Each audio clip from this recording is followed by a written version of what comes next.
Wasonye, Ejumanye, Sikanye, Ejumanye, Mputunye, MPP National Chama, Wutume, Chama, Wutume, oh. MPP National Chama, Wutume, oh no, babe. I'm for the training to a soti, oh no, babe.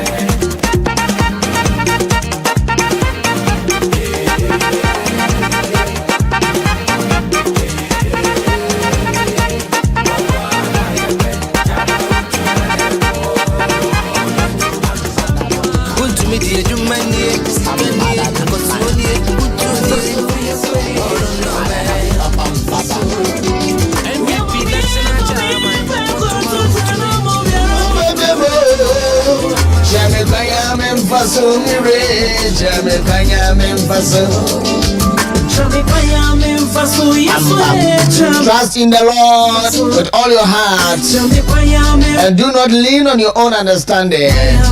In all your ways acknowledge Him and He will make your path straight. Proverbs chapter 3 verse 5 to 6. Trust in the Lord. Beloved, this morning, trust in the Lord.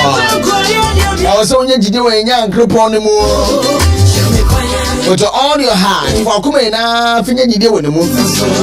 and do not lean on your own understanding.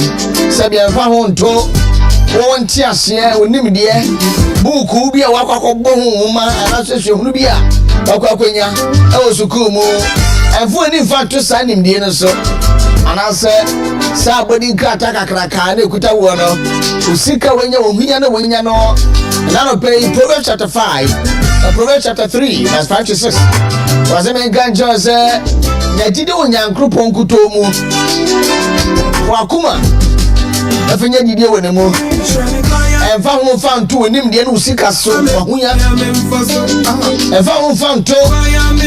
Dibrebe kuta wo aso na momo in all your ways wakwen na mo acknowledge Him eso hunu so nya nkropon eno no a the I am that I am, the omnipotent, omniscient, Jehovah Jireh, Jehovah Adonai, Jehovah El Shaddai, and He will make your path straight.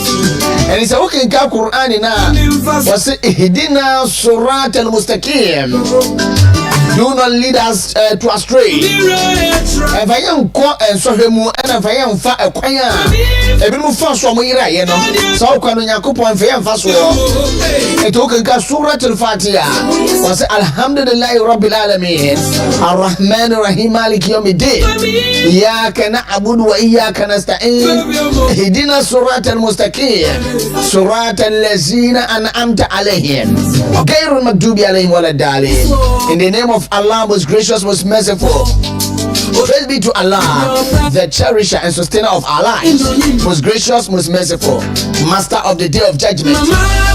You do we worship, and you will seek our heart desires. Show us the straight way, the way of those on whom that has been bestowed by grace, those who are not rough and those who go not astray. And I pray when you empire and a major small. Na mamwa chiamu akwaba Emilia Arthur enyumini bebacho wenya shama member of parliament wenyumtini Emilia Arthur Rono ene Michael or research Oji and a Dodona Freno and a Esther Smith and you yame de enu channel pay but rapport dia mausu tiebi so one chair or kwai yemfa so e ma ya kwai ent we ni so am ye kwai ni so nyansafo o chair kwai no so okwan bi tin woni pe ni so na so ewieye no ayo owuo onyankropon ne nim dia eyema ne ma na so nipa ne nim ope so onim dia ope so kamedem nya yanka kamedem de menya nie na so nyankropon ne nim dia eyema wo eni charo pay ever share ho de never share ho cry. Thank God it's Wednesday midweek, the 1st of April 2026. In fact, meaning say me jama badija when you say the 1st April funti also a chama ba na April full but so what but me nyo April full we media so and o ko ni ma ko pemse na okrumpen wo ebebo na ro pay on Western Diamond TV, Western in the morning. We are transmitting live from the Oyo City, Western Regions capital, Sekeni Takoradi. Baby, I will be on Nano Pebiano. All the 16 regions of Ghana, 276 constituencies, 261 districts across the country.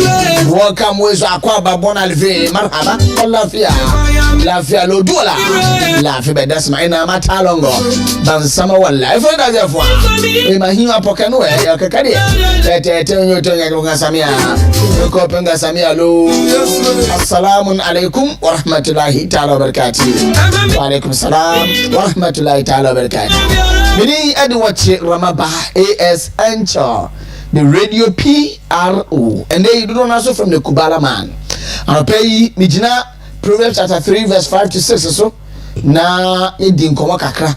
Na enskwan medinka atafano kakra so de atelawo. Ewe MMP morning motivational pill. We know abombelet de bia meka kire wo abombelet na meka ne sanate ase ano pe bia no o se otumi amini bie etie bie na edi bi so ehye ye ho nkran ye de bi tu ekotudwemu na etumi de boy ebra sebi be so kire maba menya sebi saint ametu aka se ne mi kan na no 100% ewo mimimu oni padie enfu oni pa ho na so se tie ye ho aka ye ho a eye na mpe bebre no atwea anwisi bi so se sade we achama ba boso na o kire mu sei me so de toto ma bra bo sa na tie o na eno ni ene ne bo ebra ene ne bo ebra ana se ene no eye pepepe na otumi ehunu ne obeye de afa ho nti eno no jese me saint minim dodo de bi ana se me hote dodo de bi na mum eye nkura hyesam a anope bi ye de bra wo me na se pe anope Bible na kasa okenkan even John 4:6 was say I am the way, life, and I'm the way, the light and life. Mene akwai enkwa say obi nko eja ne nchen age wonam meme so nti no ene ya epubusu mi mu no eye Yesu usori no aka che da e John ho manim say wono no nokre okwai ene enkwa ono no kure enkwa ene wo kwan obi nko eja ne nchen age wona me so okenkan Islam sumu a Quran no say onyankopon ahyeyen ase al-yawma akmaltu lakum dinakum wa atmamtu alaykum ni'mati wa raditu islam ad-din onyankopon ahyeyen wo Quran no mu say ono onyankopon na wo ka say na wasayen edo sumbi di amayen say sawo sumunu a eye Islam sumuro ena na wo fa so a obetumi ehu na hinie nimu nti no ni na aka ho na so wo fa Kristo so a ohunu Yakobon nie ena sa wo fa kremo kwan so a komsheni Muhammad sallallahu alaihi wasallam so atira se wo fa sawo kwan we so a Yakobon aka e Quran nimu se obetumi ehu na hinie mu anopai de make sure ne se nya didi Yakobon mu baby ayire akoduru bia baby atire so akoduru bia baby abubu akoduru bia nya wasihye bia no adwiri bia nya aye bia abrabomu no sanete eyekukuhwiase wo kura no sabe wo eni hia no utresi wo mu route no kura no a obehunu se ebusua no bi wo mu a ebre bia bese nkro o na kanso no mu ebra mogeni etempente nkwa bra mu se na nei yeso ya bra ye kasa abrabo no eye nchimi enye straight eye nchimi burning curve no enti no utresi no say yes wo mobusu no bi be di hia ansa wo bra ni mogeni apebiri bi di egu wo amenchiri ba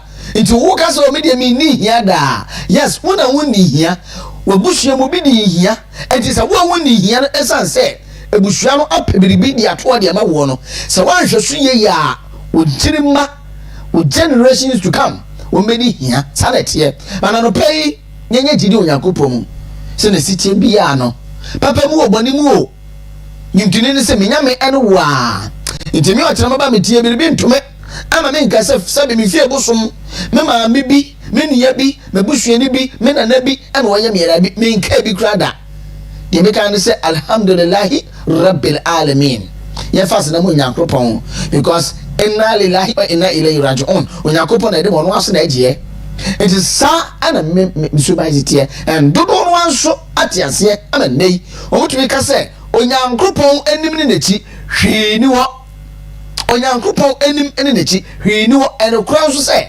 onyankopon enim eni nechi hwi ni wo yes obetumi agye di se beye ho obetumi agye di se bosom e ho obetumi agye di se ufie na eye wo obetumi agye di se obi na atu edu obetumi agye di se obi na abodua but usum onyankopon bi e wote ase adana promote so onyankopon se ona amasa so hia to wo na obeka se obonsam beyifo I do promote beyifo aso onyankopon ntoni panti ase se munya gidi onyankopon mu a se ne sitie bia no se wanfa ho wanfa nto onim ne so wanfa ho wanfa nto sika so wanfa wanfa nto sebe obusua so wanfa ho wanfa nto nya wo body bi a wo bo dibre bi ekuta wo so na se o do to onyankopon so a o se hunu so no no onyankopon ono ne bo wo eba asase so na obutai bi so ntia onyankopon se wa bo wo and he will make your path straight na obema wa kwan aje tenene wa kwan mu be da ho oh yes wa kwan mu be da ho pa de bia me kasa papa na kan se mto se obra kwantu aye inchimi me papa infantini pio oye kumfini ekumfi ebu akwa ode obra kwantu oye inchimi kire se obra kwantu na enye straight as a bicycle ofre be pa obesoa usani adede me dan saro pay yanku enimu na yehwe oman Ghana nso nkoma esina ene enkomano dos but mitumi yemu mienu po na se me time no so a shukran makuma beto me yem jazakallah makuma beto me yem because you see ya tell memu aye amanyo sem tatan tan basa na nkasa bio ye mra no ama ho kwan se because we are practicing democracy kememi kebi e wo kwan paso ntie no there's freedom of association freedom so betumi atiti tikuo ni ade nti ya titikuo ana ebi political parties and political parties no won na aya na omudi enim e democracy ni because sabe every democracy bia no democratic nation bia no huhia driver ya to aba na die yi no ya to aba na die yi no enye etuo na eduko gina no so ya to aba die yi no but from 92 years na ya wo me emfie kakra ye but from 92 fan say na meni free ye but ye wura yewra kofuo ene atamas 96 2000 sabra no na sabi yenim de ye nti bakase na meni afi sani omunya amanyosem from that time up to now san obuguso ya amanyosem tan kan sabi onna wa abemu nti ne owo position ni nua no wobeka nsem ya possible e de gu ne wa aban no hu fin ahe no kro but wobeka tan e de gu no hu fin it is only a chrono so owo position na wo ka sam tan ya e de fa nua no wa aban mu no ono so ekọ position a na ne nua no so ba aban mu a obe make sure say why the same thing e de tua ne ka now I didn't make us say His Excellency John Dramani Mahama and in the NDC, the nation destroying concept. Sana meme fra wo NDC for nation destroying concept. Adwe okuta omu bia nya adwe papa, adwe boni adwe fi, adwe de se wo man e okuta NDC for nation destroying concept. And National Democratic Congress bi nation destroying concept adwe boni e di bu o man se wo man e okuta NDC for because His Excellency John Dramani Mahama ne NDC in opposition. Omo kan sam ya and fanana do na Akufo-Addo Dr. Alhaji Mahmoud Bawumia and NPP amanyokuo o mamambuo ho. When it comes to LGBT and Prah you follow anti-LGBT good family values bill, good family values. And Nanado, we need the two best sign it. To the extent that sometimes got to be catching another say, when the Chief Justice bina, Ashisha Wuna, one person best sign it. And they say, be no crown, ya pass of parliament, Mampeni medu ni table so.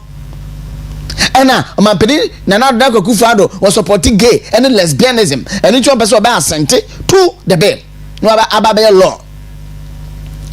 ya kaka nsɛm bebrebe but wo de sɛ be ya bɛte ho ase ntɔn no ɛnɛ nkɔmɔ wɔ mpɛsɛ yɛ ni ate ase etum pa yie na de bia meka sɛ aboa no otutu asase na tutu pa ohunu efo wura ondwane tie be ni yie sɛ aboa no sɛ aboa bi a wo nwire mu bia sɛ otutu asase na tutu pa ohunu efo no wura ondwane sɛ obobra pa o conscience eka kyerɛ wo na adentina ndai John Mahama His Excellency wo dwane free anti LGBTQ IEAAPP plus and sa bill no adenti wo dwane free ho ene waka asem dia fa ba yanko echi kakra yeti Sam George nsem okeka kan ye yeti o mampani na nkasa nsem okeka kan ye ene enne ede na John Dramani Mahama wo pa kyerɛ ene na wo hye CSOs civil society organizations ekeka nsem ye asa se brothers Ghana se Ghana on hwe Ghana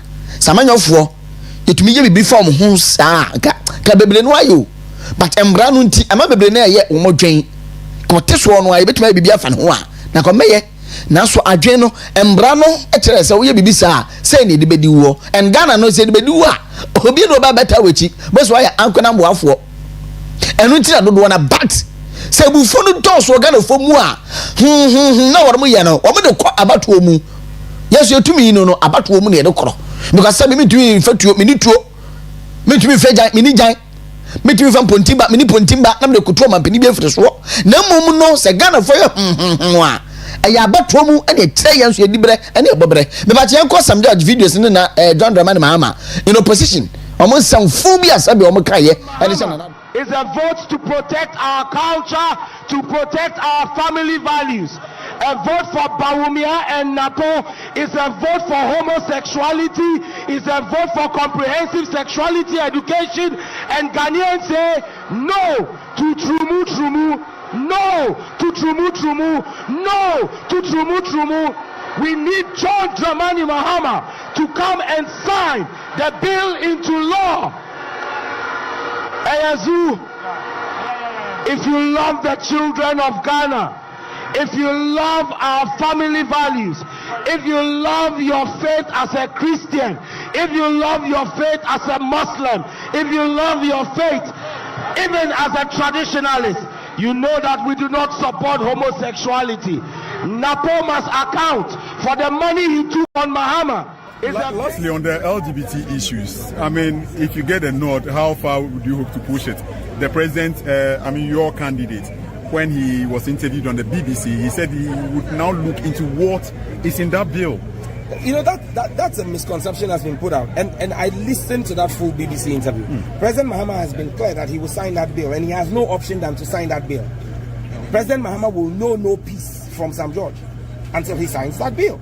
And he himself has said that to the clergy, that as a Christian, as a member of the Assemblies of God Church, he will sign that bill.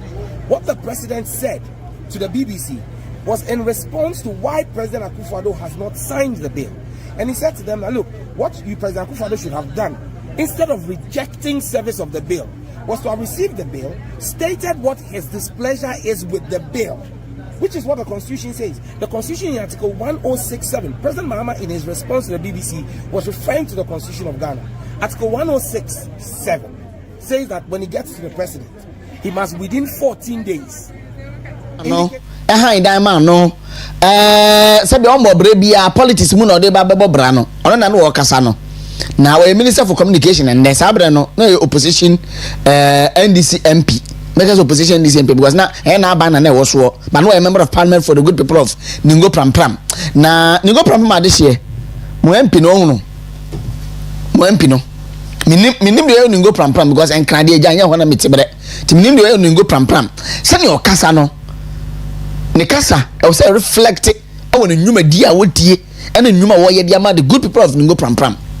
When you born assume 31st of January 2019 no e wa was so west and mampeni ejina adakulu and no wa campaign or ka say the NDC was born out of revolutionary roots, and when it comes to unleashing violence no you can't match them. Papa when you born assume no ezu no je so eyaza eyaza Mahama will know no peace, and Mahama is knowing peace because what and now no mampeni ehia the civil society organizations woman that say from Musa minim Sabi matiti tikubia, they are aligned with the NDC, they are in bed with the NDC na. Omo yom hunu yome bizi ase, omo juno man huama, efo mu CSOs. Nana do pencil, sasi CSOs ye, omo ponana do echi didi na tem kansa me aja fa no. Sa nana do de sabi oye prako. Inti di na tem wonte. Nana do sabi prayer so etabo, inti no ya na de enye ne ya. Nana do sabi prayer sa, woni aso oya so si we mampam, ebinumu ebonyum so mampam, to mampam timuka asama wonte. Na mo ye nana do ho ahwea saa. One Dr. Haj Mahmoud Bawumia. And so me news card na to so anka be me de pa. His Excellency John Dramani Mahama is telling us Ghanaians say anti-LGBT embrana. Some judges say some mampeni ba no ansania he will know no peace no. And no nye the topmost priority. And no nye the pressing issues are. I want my name say be man na comedy. And that screen is one. Anti-LGBT is not the most important issues for Ghana. We are still struggling with provision of food. Hey, am I for me be tiamoka? Am I for? Mo can credit to say this for from Nana John Dramani Mahama Panswa be permanent and this from was be tiamoka bako. Nyame be tiamoka. O ma mu humu bra no. Be tiamoka. Because in some mo opposition afa anti-LGBT ho no and na mo ba be mu kan sem fun sa kire yen ye jimi o man ma ye jimi to mo kan sem fun sa na mo fa mo nya mutrin ndi mu and His Excellency John Dramani Mahama is telling us where a news card in Tebia we news card ni the man na so me video na kasa ma mo wetie say anti-LGBT plus is not the most important issues for Ghana but now the sebi in previous na sabi o mo fa nche me na te say onye seke ye seke na ne sebe no abodam inti mu tugu ne na membuo mu mutu hiegu na membuo mu se wan sane anti LGBT no sabra na anti LGBT na 90% wo Ghana ha sabra na anti LGBT no 90% wo Ghana ha ande o ka kire say nde de enye the present issues ada na MPP penso de na present issues so no em say na mo ka kire mo say o mo nsan no and then pressing issues but and then anti-LGBT pressing issues now you and for to abakura fan anti-LGBT Ghana for he stay neutral yes so you nim the patire because some judge kura ko TV say omakoje na pakoje ske bi dey free gay for bi ho ne ade ene yi nti and na momo nsan no it tells us 100% sure say mo so makoje sika bocho every day for baby am ko nyiske no free bia because sabi ye ntra Ghana ha eni kwa asem sa politics am odi mo ye no munjai enra amampeni asante ye to 5 bills bi by bebe no so be ba cho we news card the to so no ma me video na nkasa na Ghana fo ntie ehunu say yes amanyo fo bi ti say NDC fo o ma mma so mbebo o man no o mba so mbeka mo sem hunu akyere yen na 4 years no so a because John Dramani Mahama nangasa no o ma me mampeni biem whether he like it or yes o me mampeni biem yente John Mahama wati enti nimra the World Affairs Council that is not the most regarding LGBTQ plus issues. It remains a highly emotive and sensitive issue even in the most advanced liberal democracies. I explained during my recent engagement with the World Affairs Council that is not the most important issue we face as a nation. We're still grappling with the provisions of basic needs of education, healthcare, jobs, food, clothing, and shelter. Nevertheless, the private members' bill introduced in Parliament has sparked a complex and sensitive national conversation. Our position is guided by our Constitution, respect for human rights and dignity of all persons, and the need to preserve social cohesion. While there are strong and differing views within our society, we believe that these issues must be addressed through democratic processes, our core values, dialogue, and the rule of law. I'm also mindful of reactions from our international partners, including the recent developments such as Lincoln University's withdrawal of their honorary doctorate. These developments underscore the importance of continued engagement and mutual respect, and of situating our national decisions within our constitutional and cultural context. Ghana will continue to uphold its democratic values while engaging constructively with the international community.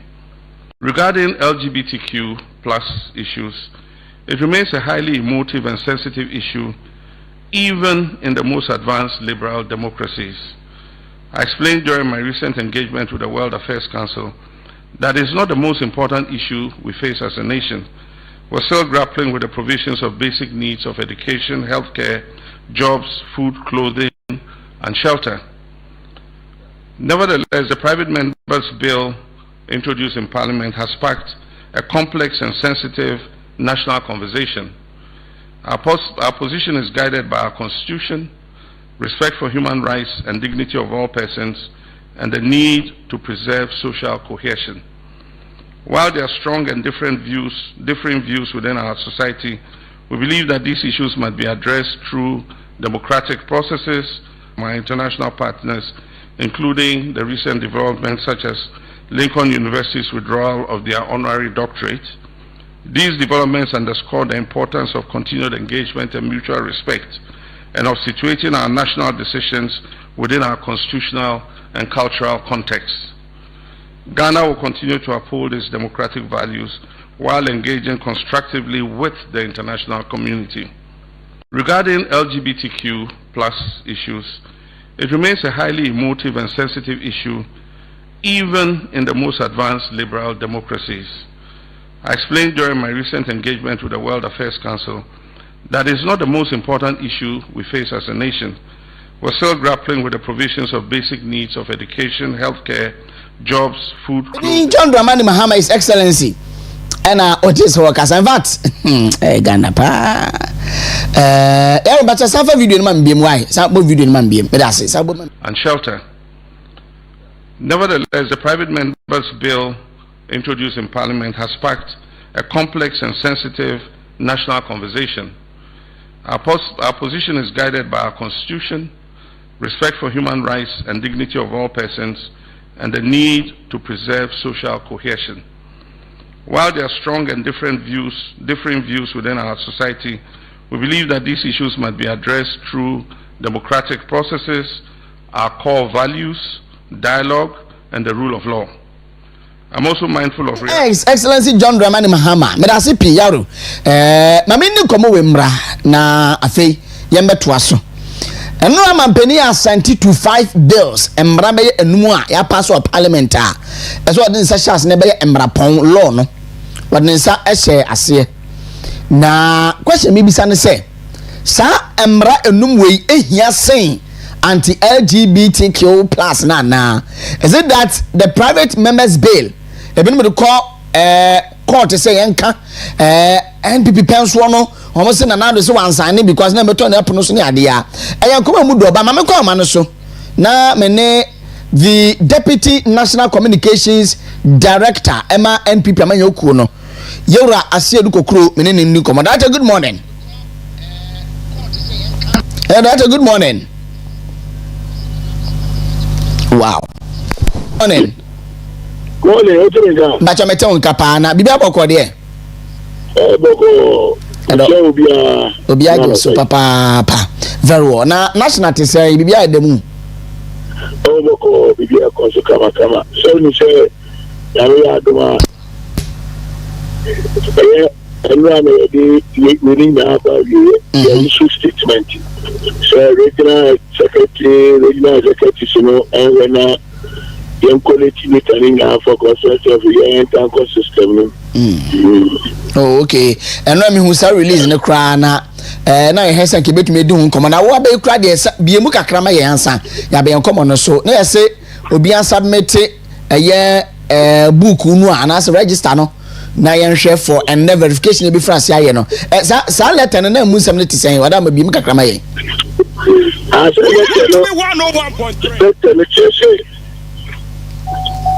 letter na issue about the registration so now we book no so we are the book for social office now we enter into the system we say for this we can do so our members we the members now go to the country. And you somehow go online. We are manual.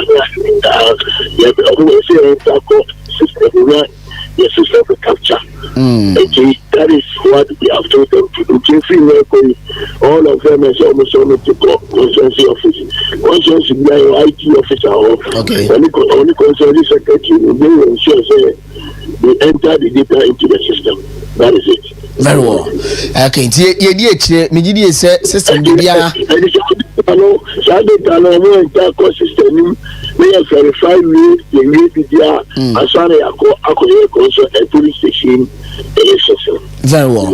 Okay, so that I'm common so now I only can't send be make us send me attack on men who say ye here and say any fata. The Jamaica and say Oman Penny John Draman Mohammed CS so no na come wodi na say in fact now come on wa but the yen so ye need John say be don come on say anti LGBT mrano that is not the topmost priority and yet the pressing issues for me mu accommodate yen yenya ya sabia papa nko light any fuel bu one ade ye bre and then the LGBT bu na so ala enya no de hia and wo yas omampani hu nti no embra hia no enra wode ne sa hye samra na se 5 bills and wode ne sa hye about LGBT in the movie because that's not the pressing issues are what on my name yanko back and question another pencil mampani da another pencil and someone samanyo kowe the nation destroying concept for a kafano anti LGBT kwanso and they work as asem data me yendi san komo yi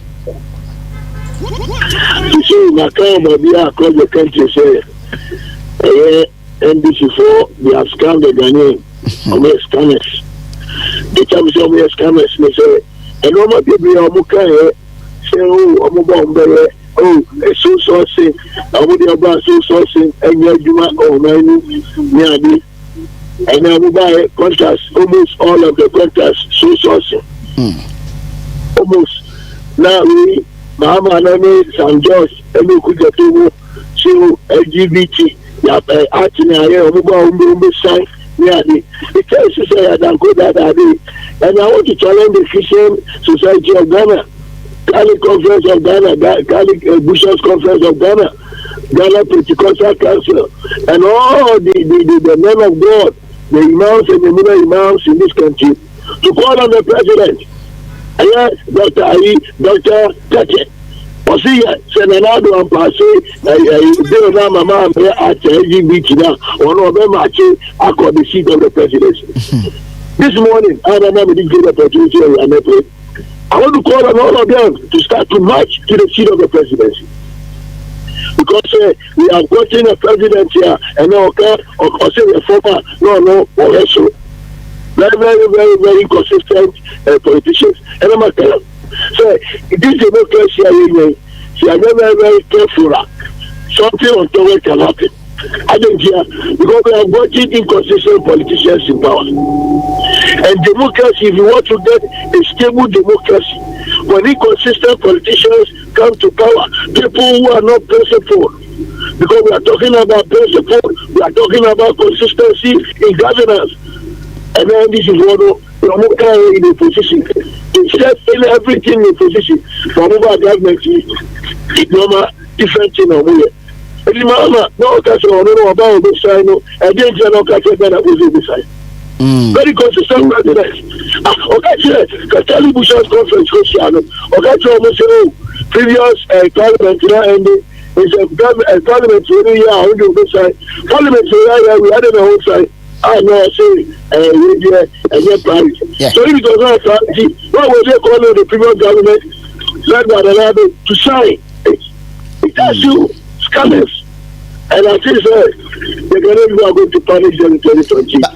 That you see, NDC, Amayokuno, send all kind of the scammers. In fact, Omo Yang Krofukobia, Omobano, and now I prepare my mind to say, Yabania by Lutu. You be creating lutunya so man niako because near we do when you move say we no na na den beko election no John Dramani Mahama and they walk we won baby him omo say dey no be pop people be o make some the neighbor it any enya no pre connect say you be amfa na mbampo a and 2000 crown na be enya ni pema na ba crown no a na enya hu awie now we can say me say NDC for stable democracy no omo man nya djuma ba say wo kenkan ana wotie wo mo anthem no crown no say from victory unto victory, the NDC shall lead a stable democracy. Into no other because Coco Buo. And I'm telling you something this morning on this great network. Okay. That this democracy can be stable when you have consistent politicians. Okay. Democracy can be stable when you have principled politicians. When we are talking about consistent and principled politicians, we are talking about more opposition. Let me walk you through. And I'm telling you, let this democracy be truncated. See, I'm on fire. Now, the NDC told the Ghanaian people, say, yes. I'm saying, think condition. Presidential get Ronaldo play. I'm 50 months. Mahama used to play. Senior play team. I'm playing for floor. November Ebiba. Is it consistent? No. This is called public fever. 1.3. They say contracts are everything for the sources and the state. And almost all the ministry contracts are sources. Don't follow for money audit. If you give a platform and say contracts, so some of them must go so that they can clear the contracts, it doesn't go there. Go look at the board, 11 million contracts that was awarded to some local company. No? If you go to the gaming platform, it's not there. Now, they come to this LGBT stuff that John Mahama says about Obeshine. And no almost LGBT a priority. So it was not a priority. Why would they be serving the Ghanaian people that the previous regime should sign? Why would they call on all the religious bodies to call on the government to sign? It tells you that they are not consistent. It tells you they are not principled. And when we are getting politicians, populist politicians, if you get them and you are not very careful, democracy can be truncated. Yes. And look at now we are Mahama. When we are talking about international reparation, we're talking about Ukraine and Russia war. Yes. Yeah, and geopolitics. What was the NDC saying? What was the NDC saying? The NDC was saying, 7,000 miles, distance, 7,000 kilometers, affect you. And I know the America, and now it has affected fuel prices. That plane is stable at that 10 point something. I don't know diesel 17 cedis per liter. I don't know petrol 13 cedis per liter. Yes. It tells you the international geopolitics, it can be affected. But when they were in government, in opposition, they just say Russia, Ukraine war, affecting petroleum products prices of Ghana. In 2022-2023, according to $120 per barrel. But we're telling the Ghanaian people also have a team a day, every before no team a day or mato petrol. Okay, we are with this. That's great. These guys are not power. They will do something good. And let me tell you, the last 15 months, what is the policy of this government? The last 15 months, you cannot tell us the clear direction that this country is going. Okay. I'm telling you, we should not be so happy to say, yeah, democracy, you are content 3 years. This democracy is not inspiring. Okay. Look at what I'm saying. Look at what I'm saying. I don't know what answer that I'm saying. I'm sure about 1 month to issue AI, they will be able to do. And next 15 months in government, private Ghana for they go for credit. This is a clear of what? No hope. But AI now. Maybe AI ni hunu say omu yusu afight galamsey enuntina yewe Emmanuel Kofi Amakofi Bua ebetra TV so na osu artificial intelligence ni bia because a home minister na se galamsey age wonsem na betra TV so esua me hunu say minister bi TV so osu dan tino me hunu say that AI na won kan bi na esi TV ni so osu but ye fancy wo any sankasa ni amanyofo na sometimes I na ye ho ahomte amanyofo ye ho ahomte ntia na ye Ghanaians na se bi ye more active and partisan politics no yeti ne yehemudi anam ho yesere politicians no now I say mo ya de bi ne yehemudi ne yesere we ti say ne ho ye you see and this catch that batch me bawo and this catch koko buo no mba omo de cost 6,507,000 afemu ba ba mu a omo catch say na world market price no enu tia na omo kasa asem no na yes na but you know so world market price no enu ne ye na no ekoto a ye be dan ni ntuye sika mu it is okay so world market price na ye sabre no and they aba $7,200 na aba we ni aye we na ate aba fam a then you data the kasa let me tell you can see what the whole canning man Macau baby across the country that the characters in government now know they are dangerous to the stability of the democracy. And it's good to say it now, Kasa. And when I say the characters in government, these characters in government, I am conforming kind of these characters in government, I am conforming with many principles. And no more kind of opposition, they are doing worse in government. That's 15 months. If I tell you a normal person in a ministry department agency, you cry. And now, I control Accountant General presenting the auditors report, the Accra Auditor General for 2025. With the Public Accounts Committee starting next year to look at what is in it, you cry. Many normal persons will be contracts do and go due process, giddy, documents, processes, go through procedures, no more bypassing, no more way. And I'm saying that inconsistent politicians are dangerous to stability of the democracy. Okay. And that's how the future too. Inconsistent politicians and unprincipled politicians are dangerous to stability of the democracy. And this democracy is not new. So if we are not very careful, and that's I've said it everywhere, we are not very careful within another 12 to 7 years. This democracy cannot survive. Okay. And we should pray for that. I can't say, the crack cranium face now. You can't say, Mr. Muhammad, and Kobe Pono, Bebe Muhammad, Neja Utma in the Sala. I attack us as an animal can brofumu. But that is, you were calling on the Catholic Bishop Conference and other CS will say, a baby, another pencil, Mukasome Matia could be also be to me or any idea. Some you, ready in your crowd to say, or may sad demonstration now. An opposition party like the NPP. That's a different be say and Toya and his 4D were Bemu and Obaya, or Moya the vice versa, and only idea. Me want to send the NPP for more come press conference there, yes, you bet ye in some trophy Rebecca side of it. You bet from Mubachra Margin idea. But at the end of the day, not Yakwada. So sauce in winning, come over the but you who say your party in your break 8 years of Chromia, you be.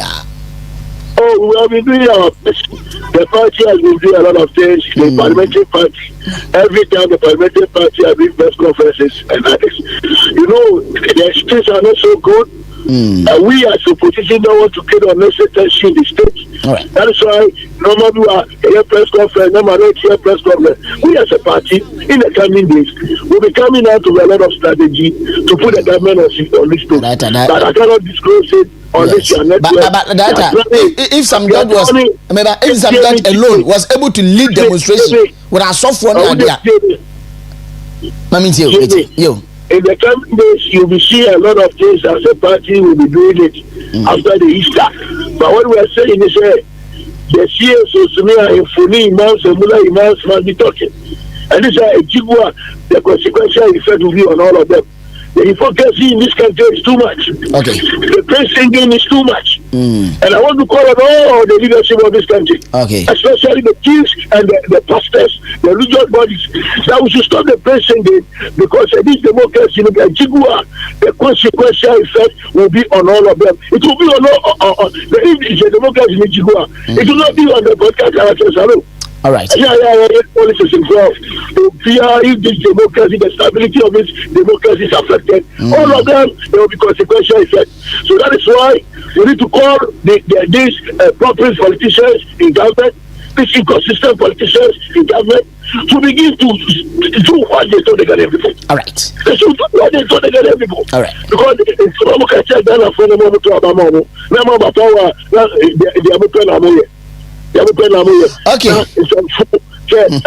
For them, they are only giving so source of 44%. You can't really do understand. It shouldn't be more than 1%. Okay. They don't mean well.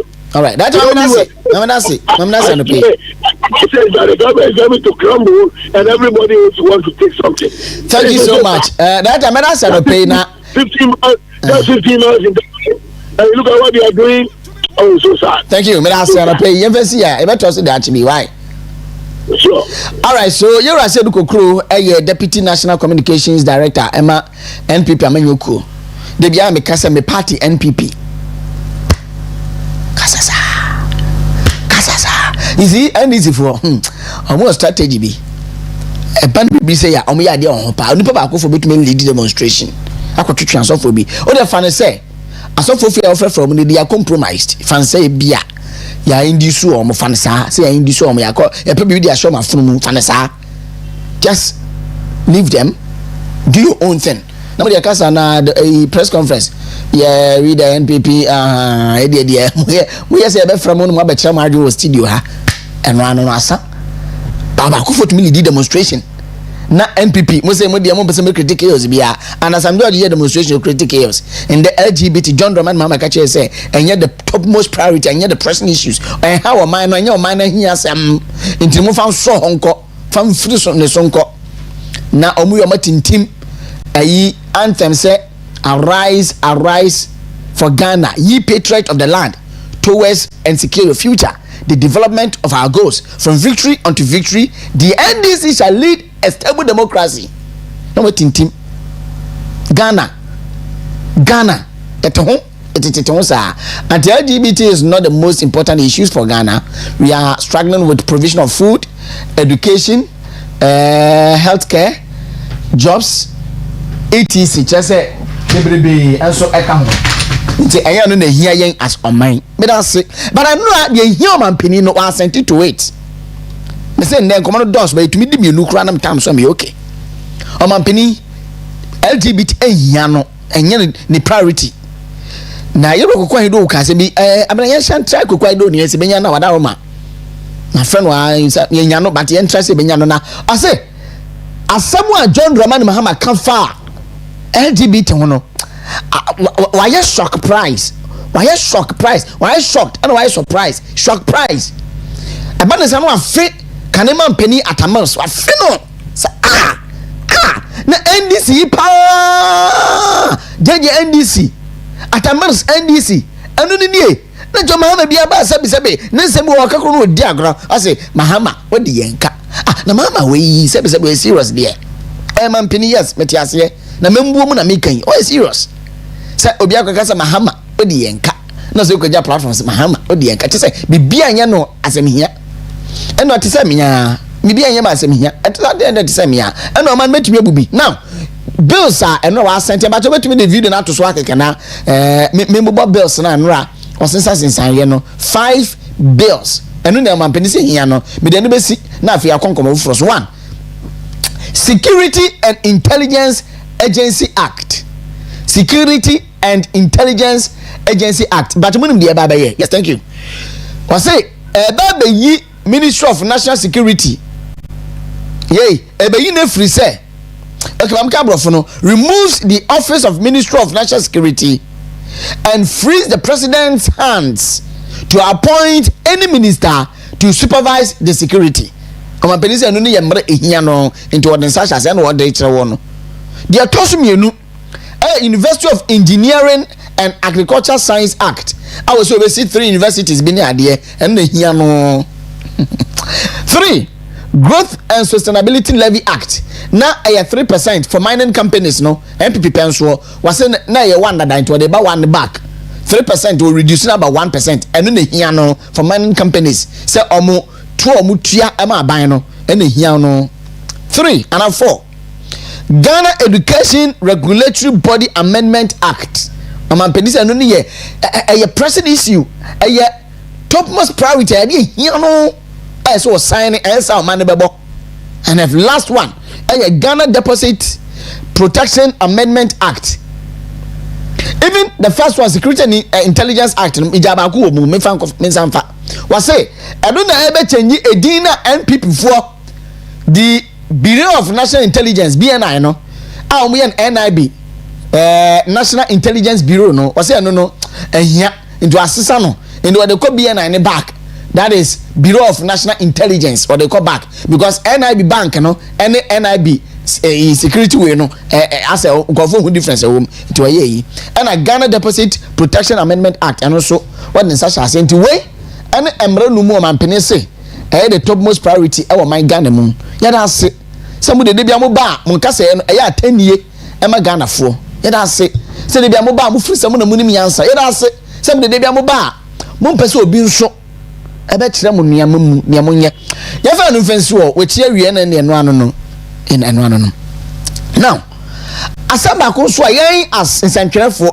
pressing issue yɛn power sɛ yɛka ho asɛm ɛyɛ fuel boɔ fango fuel boɔ na deɛ ne si yɛ ɛwɔ na do pen so a fuel a little fuel ko 23 Ghana cedis. That is diesel and a petrol 17 cedis. But all free so no nyame adom osihye nneema yinti no yenya diesel na around 17 15 and a petrol no ba around 12 11 that of 13 12 11.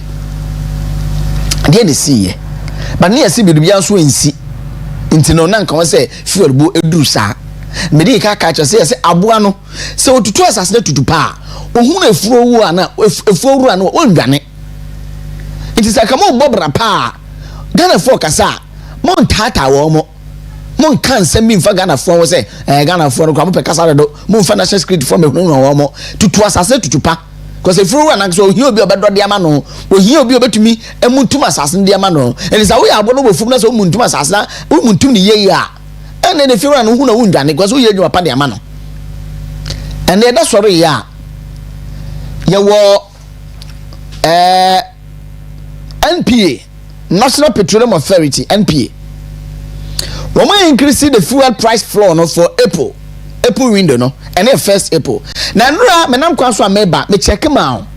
Ebe na menam kwaso ameba eduma, me check him out kwa me kan video so. Say, me nim so ma to me dia. Ye kasa na ya rekota me ye no de two screen say bam. Afei ana na o ma to mu ntimi me free fie be duru eduma mu no a, ana mo page abu nim. Now, Star Oil enra na 12 cedis 19 pesos, that is petrol, and na diesel 15 cedis 69 pesos. Into no NPA for increasing fuel price plan no, that's floor April 1st no ama, and then petrol 30 cedis 30 pesos, and a diesel 17 cedis 10 pesos. Me but we goel 4 day and what they have to so no, and now your money there they check price no, but obi anu dey auto ne there. It's another Star Oil me yen pet na me send and then so me ba ma me fa Star Oil na me hwe okay goel nie it ma me ko goel eno a goel na 15 cedis 69 pesos and a petrol ni 12 cedis 14 pesos and then ya hwe goel 13 cedis 30 pesos and 17 cedis 10 pesos ba ma me 2 minutes katentem na me kwa ma no so na me ne lawyer Andrew Kofi Ejapa Mesa, were a former deputy energy minister, former member of parliament for the good people of Sekunde. One of my me through. Honorable, I report me ka Western Diamond in Yemachi. Na Bibia Bokoa. Honorable, I'm a what kind of communication because Erkasa, you talk one with fact, two with kind of energy, and what in your work can when it comes to calling you on radio, TV, and discussing issues with you now. So when she had your pa no honorable baby baby a hand out on the guasi. Honorable ya ready and you basically come up I. Now we didn't see ya more pencil. About we deputy energy minister. Didn't see ya. Man fuel a course one near CNT bida because NPP na was so some magic. Na fuel born to from and the day so they see and a man they fuel born so kwana air cost from tewe you mean see a wait in can come with for hotel or simply according Sunday and Amaya Sumna Yayo Kumado and Pede Elin Park every Bibiano Wishe Lama every how about bank of one affect them. The politics. See, my abaka about bank of one assume obey one bow. The BB or BB or back. It's one to Abama one. No one brand yeah. On ye one abra boom on her one. Politics within the since fuel we use for Kumahano. Yes, now they produce oil. Yes. But then you produce cocoa, you produce diamond, you produce gold and all the. But the moment you produce the price, you determine. Determined by the global market, or the global commodity. In the end, go in here and see no book offer on the global market. Yeah. No book offer. No book foam or global market. No book foam. But then you probably say that the petrol price also pay. I'm not done. No, I am a petrol prices right then. Okay. When we know that I'm not know when you control. And today being, even though you produce oil, no, you have oil you refine and and you refinery capacity. In fact, they are refining now Accra, refining the store, other water to produce it more and some are refined. Okay. Remember, them background is to let us all understand the petrol pricing regime is not within the control of government. Okay. Piano, Petrobia, Obakuma, they use piano, almost 70% of it, private sector for. Now you was sent to refinery, also or a private sector, or no, so all refined there 25%. Not top, where maximum 5%. So the century now about the crude and some are refined. Now when you have petrol, na diesel, na no one can come on with 2 autonomous. I mean, how you think to be. In times past, because of global supply chain disruptions, no,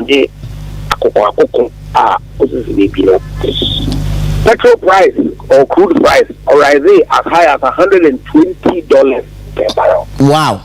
At the time, no, now, excellence in another rank of oil campaign. Okay. You end it was one to be it's more than a ban on the Ghana for on the Ghana for an some one the petrol prices we could do them we could do. Of course, the crude $120 per barrel. We have pumps in a quarter full. And especially during the COVID era, post-COVID era, when the Russia-Ukraine war occurred. Fuel prices because the crude prices are the global markets are also. There's a Mahama, then candidate, okay, and there, bombs all fly 7,000 kilometers away. Why that impact on me? Okay. Fast forward, what will be the man paying? Now, conflict DC or Israel, no near America, no near Iran, on Egypt. As we see our crude price over around $110, only $120 MPP time would read. But in the case of the conflict with Iran, almost normal petrol prices walk or surrounding, often walk or so. So, question is, I go for the Nabredo. Say conflict also amanane on fair one. Why there? CCR conflict with you amanane on fair. I'm a mechanic. Oh yeah, no core ING the politics. I'm just not madam some dano. Oh yeah, made that can I am just and obviously CCR none of me now will. But as His Excellency the North, the Russian-Ukraine war, the moon the Kawina, on no normal as a trim, on my petrol prices, no book of I and before the on quite Kisiano, and some of those were Israel, Iran, non America, one in Timno. It's escalating petroleum pricing across the world. Okay. But Ubia the Wada who would the Sanana as a man is for catching and Kano, no, no, MPP num, where can okay. That's what is playing out now. Okay. Oh, my memory Muhana, yes, date be a Mikura. na woka Central Refinery tour na nasefo. Yes, we have a private one at Dangote so amampeniso na kasa say obetumi aboa yen na Dangote Refinery no so metumi aboa o my Ghana I refine some of our crudes no na use but data kutam na kire say obo my Ghana mu a day use 90,000 to 100,000 barrel of fuel a day. In terms of liters, you know, you use 19.9 million to 20 million liters a day. Now, who share a year ton kwampa? And I'm mobile, but almost all person more a BN operational capacity. It's no sector, not it may refine 28,000 a year barrels per stream day. And then I'm going to call 45,000 barrels per stream day, which means ton capacity no akosoro. Though, it will meet the number of barrels and liters you use to a minimum a day. And you know, so I guess on this Central Refinery egg, I know a Dangote Refinery egg, no matter how refine some of our crudes Nibia. I think say and also alternative for airboa near to me fuel bonnet to me from and I don't know what they just some optics be our cameras no now. Hello, on their impact the refinery capacity or no impact in commodity price no. On a second refinery locally and only their lease. Oh, chairman. Say a refiner and sabi issue na refine. A refined crude oil. Yes. Now in their various derivatives. Sure. Problem na we see Iran, CCI may impact only 20% of world crude supply. Wow. But them 20% no is creating uncertainties in the market such that crude price rise from $63 to $110, more than 50, almost 50%. And so you can have all the crude to process, but crude in the bottom at a certain price. Crude in the price no Mr. Mahama. I know determined. Only need him to determine. Same way it wasn't in President Akufo-Addo to determine. The only thing about why the best be a petrol station piano. Abandon taxes wounds. Okay. Taxes will constitute almost 40-45% of how much we pay. Nana Akufo-Addo na bedo. You will be there on a account the time in the COVID levy in your once to be elected in your. But other taxes for her. I offer the price stabilization and recovery levy. Yeah. The Ministry of Energy at the time fuel prices all cost no. The Troy through NPA through the Ministry of Energy. So His Excellency the President in office. But direct the Finance Minister there also spent the implementation of the price stabilization and recovery levy. Sure. So that we relieve Ghana full of some pressure. Apart from taxes, are bannable to why in the Indian end is more bay. Price stabilization recovery levy at all. Yeah. But the ones to be elected so whatever over and above all the taxes are in the Kenyan cities. Abandonable to why is to tinker with those taxes just so that we can provide some relief. But a tinker with them taxes also remember that about affect government revenue. And see, it's really a chicken and egg situation. Yes. Now they won't pay. Some for them by our budget, some them NDC what they when they were in government. Them won't pay. Some now you can force this year out of petrol. Affect now. Okay. What about a free night in your own tax? It's a good attack on the free night in your own tax. You know, we are about the petroleum prices by a politics, or that down. Okay. It's pure deception for political power. And then, I call some judge. The trade news on social media. It tells you that these guys only came to light the people of Ghana for power. That's all. Nothing more, nothing less. The LGBT, especially the president, okay, and there. Nana the Danko Akufo-Addo. One sign the law. And until the next year, okay, she has full society organization. Okay, so on there, LGBTQ acts on any priority. Oh yes. So, also, man, comedy. I can go through several items. What did that done for? What for complete just to get to down to power? And so sourcing, what's one play? Or your corner, a banner for no, when they came, one more contract, the largest amount ever in the history of Ghana, one more contract in 1 year. So sourcing. Into the what's it say, a banner or the source of the corner. Then what they so sourcing, what they had then? Or no, there was what they had done, because that's what they told the people of Ghana. Same with the petroleum pricing regime. Any external shock there importantly but disrupt supply chain across the world.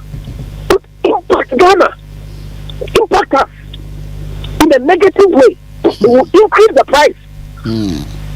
But ending was a I don't know. I don't know anything again. I don't know if it's about Ghana for an answer. About Bosa to save depositors 4.5 million people who were on the verge of losing their lifetime investment. True. Oh no, yeah, because I was on DDEP created huge problems. But through that restructuring, be a loose start. Or a restructuring of abandoned power of the in the whole the economy. But you know, what's the end will see. So all I want us to do is to pray. The problem now is you run no because one performer stocks now you already are what one at $63 per barrel. By now, also, and every new orders via any of the buybacks importers and we import to crude petroleum products. Gonna be our it's going to be at the price of $110. Wow. $120 per barrel. In fact, the process of Accra we are price because you add value. In the next pricing window, 15th April, then one price because I, from where I sit and knowing what I know, the one bus home, petrol price will go up, and Mr. Mahama, the president, can't do anything about it. So, then it means the only thing he can do if he's so minded that he don't be access to do knife. Okay, now so he taxes me down the do ain't I get you there. No, so the consequences. Okay, now which means Arabo 17 cities 10 pesos now, and the young way board in this one. Empire no Prophet John Mahama airborne because and run was say or bomb pay say Iran, Israel, US and talk on the big time. So this means enjoy the ana 17 cities 10 pesos na you know. Ebe kwa say ya ebe hunu say yes and this in throne do opposition no and na aba hante adem no ntino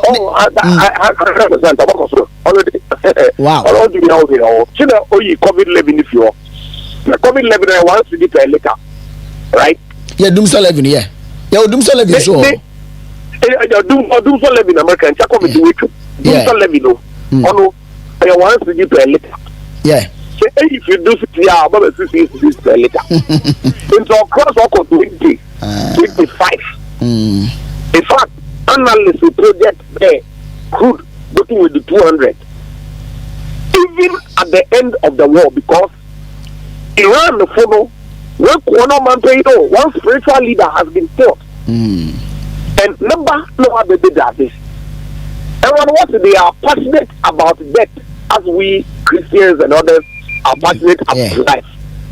And the problem was to Middle East, I do not foresee any resolution anytime soon.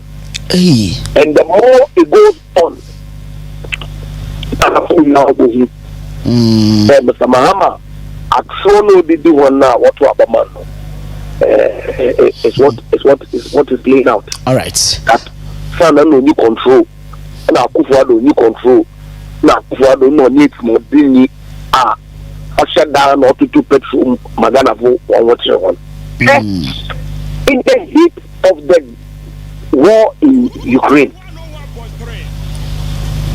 container price import in to China on the Ukraine. So then the problem will be Ukraine. Yeah. But no consequences was global. Sure. Global supply chain got disrupted to the extent there. And we import in Zama from about Ghana. And I will import it in Zama container with $2,500 per container. Container of offer to $15,000 per 20-footer container. And to the service, import in Zama bottom, nothing, no cost or your 2,500 in terms of transportation.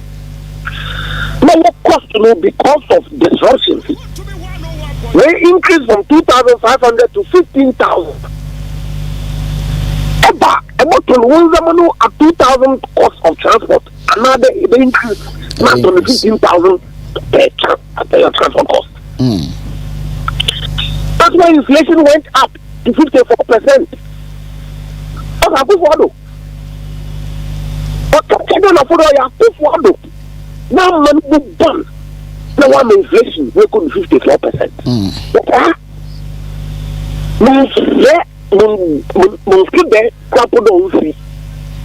That's the reality of the global geopolitics that you live in. That any decision not be take. Any control be our not and the potential to impact the economy in a negative way. In fact, I come back to 2015. Mr. Mahama now done a hour. Oh my God, full walk off through. Okay, and there, or you slow down in China, global. Also, a slow down in Chinese economy. Okay. The way impact the Ghanaian economy to the level that he had in 2015. Very well. Yet, the same man turned around and told us that Russia and Ukraine didn't have any impact. And also, that about me, okay, there. How can a global issue pass Ivory Coast and Burkina Faso and access to Ghana? Because the truth of the matter was that in 2015, the global crisis there. Okay. What Dr. Bamia sought to say was that look, you can't use global as excuse because there's no global. Because if there was a global problem, other aspects wouldn't be there. In this case, because there was no global problem, it was only specific to China. Yet, you, the president, was telling us that only way create problems into manage the economy. That the same for 3.5 years. Okay. Those are the issues. Honorable, I tell you some way. I was here. I mean, I don't bedru Takoradi na at least you did some of the issues I see your my Ghana muha. Ibodura na yato. Camera CP Honorable Andrew Yapamesa. Thank you so much. All right, you. Lawyer Andrew Kofi Ejapa Mesa, a former deputy energy minister. Inti komo we nimu people we nimu pa. I don't know energy minister deputy no. O friend was oh, me e bia magano fan energy side and me na so wow. Because no when nim dia na wo ye. But mo go for bia be say abugina po. Abugina po no deputy energy minister na Mahama penso ebre bia be senkro. Mahama 1 no a deputy energy minister. Na no the boss amakofi bu akra no hu so sen. Amakofi no energy minister na nkasa no ohunu so sen.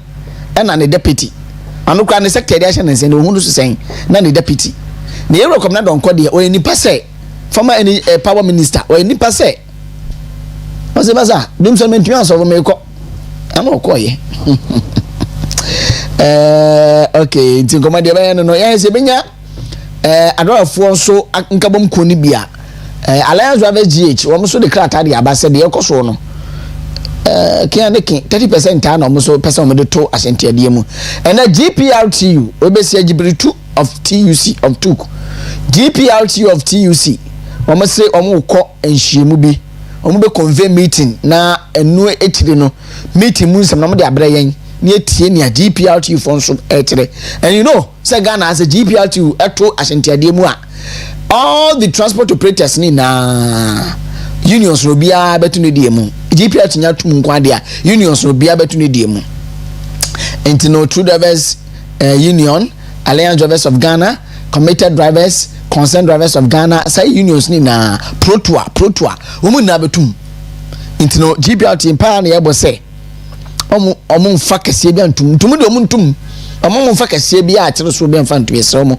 de omu ntum omu mfa ne so emfa ntum because Alliance for the omu pre-30 say by Saturday omu abetum akọ 30% ntende enkoma ewo no obia esu na yesi ne osu no esu ne nuwa ne osu no esu ne nuwa me am esu me nuwa edo osu su nuwa na ye ne kwekubu atembe kwedi nkomo afa omuso nyina si a wono mu esi onen yakwa asantema ntem ne de nkomo ne de esi enra swami interchange na ase no yesi swami magazine artisans ne bi akwa block the post office quite leading to the post office no ni na say swami interchange na achedodo aba we buy power person what so from I think say 4th tier to 3th tier or 2th tier what so nti omo nti ase na omo yeye enye wie nti ama future bo wo mo no anya agro no so yebukwa kwedo comment no eno na wo show TV no nti no ye no kokubu atibe di come on the driver side ye wi ane ne poyando so kwa wie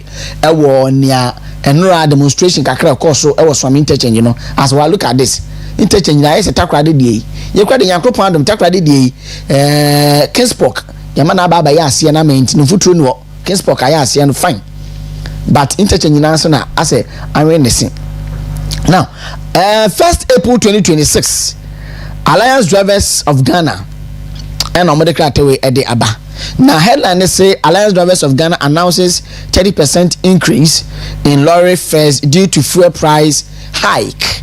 Into Mamika Kakri Binasi Nyakuku Watia near no Ewu. The Alliance Drivers of Ghana officially announced a 30% increase in lorry fares across the country. The Alliance unequivocally explained that the decision comes after careful consideration of the operational challenges faced by drivers due to the continuous escalation in the fuel costs. We note that fuel remains a major component of transport expenses, and the persistent increase have made it difficult for us to maintain existing fare structures. Over the past months, we have experienced significant increase in fuel prices, which have directly impacted cost of operations. After extensive consultations with our members and key stakeholders, we, Alliance Drivers of Ghana, have no option but to adjust fares by 30% to sustain our livelihoods. Alliance Drivers of Ghana acknowledge potential hardship the fare increases may impose on commuters, but we also emphasize that the adjustment is necessary to keep transport services running efficiently. We sympathize with the public during these challenging times. However, without the increment, many drivers would be unable to operate, which could lead to a shortage of transport services, the statement added. The new fares are expected to take effect from Saturday, 4th April, 4th April 2026, and all drivers under the alliance have been directed to comply accordingly. We are also calling on the government to urgently intervene by addressing the rising cost of fuel and introducing measures to support the transport sectors. Proposed targeted subsidies, removal of the 1 cedi dumsor levy, and broader economic policies to stabilize prices. The Alliance Drivers of Ghana reaffirm its commitment to providing reliable transport services and pledge to continue engaging relevant authorities to find lasting solutions to the challenges facing the industry. Signed, Kweku Boateng, Public Relations Officer, Alliance Drivers of Ghana. Central Ready Pierre Ronso Eshase, Lawyer Edu Yabua, also answer Eshase. Bintu we krata Alliance for the Abani na fan fuel fan go bo entumua kwa na ekostro Ghana ha. Ye nusu control Ghana ha no. Omampeni bi enisu control. Mekasa so omampeni data me spend na. I'm saying Jai say aban no enya control on fuel prices. Ana yedema OMCs na nkasa say mo na mo kra mo fuel edeba. Enti no mo de mo decide ebo mbeto no, but mo share the international market price no. Na mo fan decide ebo no, ba aban interest wo mu no e ne taxes a wono obeje abani interest wo mu no ne taxes a ono no obeje enti no wo mu ni interest bia wo ye fuel price ni mu fuel price ni de amampani any so control individual OMCs no and also control enti no ya hwese me kwekubu atene no edin komo baba chese me GPRT4 news card na kabem de pa na GPRT4 so ese mo convene meeting and menu ya na afei omo de nsunsanso bia no ede abrayen ti me GPRT news card na naka ya de hade ni sisi nye kwekubu atene enura ye ne concern for omo national chairman Pauli ene ni di komo efidie so enura enti no se GPRT4 the news card no eto na afei na kan no kakra na yakọ swami interchange na ase ne akwakwade nkomo aba some 39 minutes past the hour 7 and pay Western in the morning on Western Diamond TV social media handles no active Western Diamond TV live Facebook YouTube ukon so na do adwenkyere ede ato ede amayen so GPRT to convey meeting with 8 members on next line of action as fuel prices surge munya hunhwe mumunye hunhwe transport union so mu hunu hwe sankofo adam de aye NPP aban sankofo adam de ye NPP aban mu fa gallons ne de ko twetwe ho na fuel bo and then auto a liter gallon mama check gallon bo so 17.10 me de go for the na ye enfaton times gallon no 4.5 liters na ye gallon intende 76 cities 95 pesos almost 77 Ghana cedis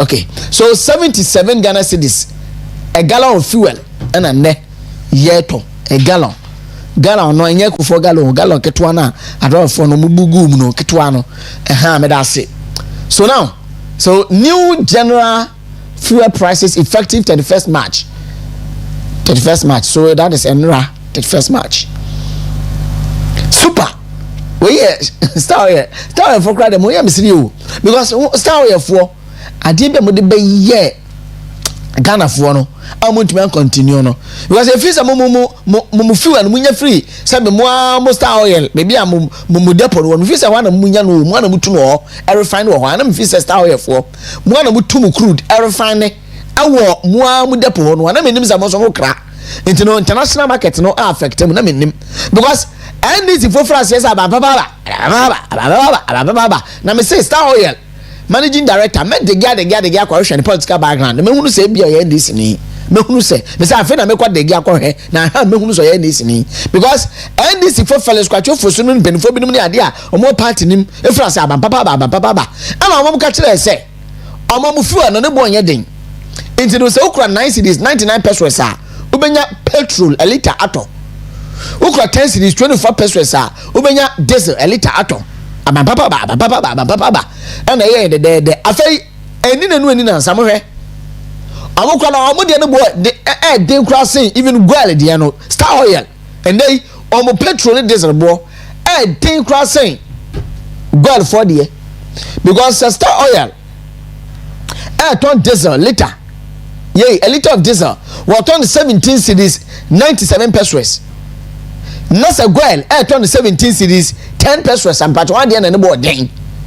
star oil na but master oil na nda so misrawa na say star oil na ni so mo de no bo no fam ye de aba papa ba e na mo akotwa na mo de beto mo Facebook page ni ade na 9 cedis 99 pesos aba papa ba and star oil cross star oil omo de ze buo a liter ne bo den se cross aban de gwel no aban de 70 cedis 10 pesos omo de na 70 cedis 97 pesos ohuno ntino eno ho asem no ma yakọ ma no na me ni komo etwa to okra nda no pay na me ne ye rapport kobna yando currently we the Ashanti Regional Communications Director na wa spice obetumi aye Ashanti Regional Secretary ama amanyoku NPP ye rapport kobna yando appointment kan mama wachi ani ya me jinso bro na Ashanti mantem boko de eja ba ni den kakra egu ha mugu wasasan kire mu ye na mugu wasasan na say no asem ya 2 years there obi enu ha na date amanfo di to left right center No man penny back out some church inside because comedy and school near one. I go for the time that no be a member. I love them. Well, it's all say, yeah, here, say, Fatoman Pininas here. Say, here, or pay the name of Ghana for a pair. I am Sabia Papa, Mahama Kes, no. Trust fund no Chesses Kapokotomu, na kidney for near the Washomu free. Or has a beer, ye fuel boy a cosry, a bit to me, a man saying Janice one at Tiaba from exactly why I come to a bomb pioneer dear. And only here no, I am more can to Mutrumuna, Sabi can say Yana pay, as I didn't see your bobo sweet. Paul, and then some walk. That then who's answer me. And rich. That saying now who's answer me. Come on, who did not let you say, we are assemblies of God with me. And on no dear, and I feel they were just a bit of God. And I won't quarter review. Would be our back as a present Mamma, a Christo Ninti, Dr. Baumia, community, a man of Quadamia. Now, O Christo Nini, O Christo, the assemblies of God Nini. It is Sunday with Mahamba, Bettima Quarter. I saw that China was the other, or Bettima Kumasi. I mean, wow. Pele Kumasi ateni amafu eti wa mutumu. Paul Adienti nyabotre. Odi mutumu se nyabotre. Whatever we share. Adienti. Odi I in front of. We share no. Ye in front of. I say be omo you. Be in front of. Amanfo nam with impunity so mu ye. Wọ́n ṣe mọ́ ẹ̀yẹ kan wọ́n ṣe Adienti. Me say no. Paul make a word na wusu. Paul word na make say word na me see in front of. Word na ko bi and God. Double was saying not by in one copy home. Even Medina. No more than fancy. A church, mucho words room. Confantona could this. You're quite saying of could you send a no muti children was there? I could part of the palm that equating. And Utina, no other to ever. And the winning, I say no. Could be said and go to one cat to deal with you to that. Oh, sir. What's the man come at them? Even wine at here. Paul, Yama, Mamma, Papa, Noma, woman and I'm no, find a so much LGBT, agent through dear what having a car. Month 40. Okay, Mate. Me share video bi na o Medina where campaign and work say vote for Baumian Matthew Poku Prempe is a vote for homosexuality sabi na obobo so ni ade. Nti na say sabra na enye intende eya sabi you me forget it but waka no si say enye forget it. Me ka say forget it. No me ka say me forget. No ko ite dey man for dia wo say you forget it. To me, for me, who be then none of it. What you forget it? Okay, who do you be? How was your car? Papa, well, you have to work your car. I haven't good yet. But you come on the show, you can come on the Senate, and some of the can pay. I had a material from my health for credit. I'm like, yes, Asantimantemu. In fact, development was Santimantemu. Me, I am always saying, Pembrino, your friend, you're a Poyando, ne Ashanti region for MPP for me also. Bibian Kosoa. And but Swami interchange. Yeah. Just that if someone idea, young Gusuta, the Ikota near that's one who's young year. But then some artisans be on more Swam magazine.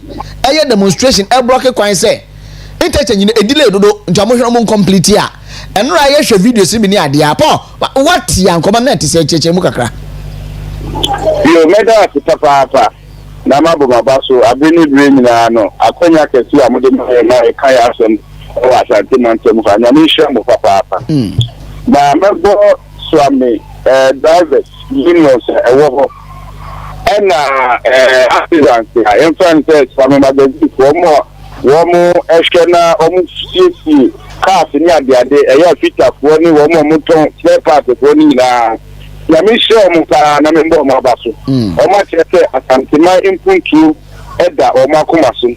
Dani denina na mobi omutu biano eya bia edi nkrashe eni impuntu eba region. Dedi kai ansana ubeye interchange ubeye the various adjoining routes nyina eye baby a nika na fisa anase car webfa another see overhead ni so nyina hano. Ubeye sande mani na asan waba interchange na nkatato. Na ubeye no baye through bridges And I say interchange in sub one.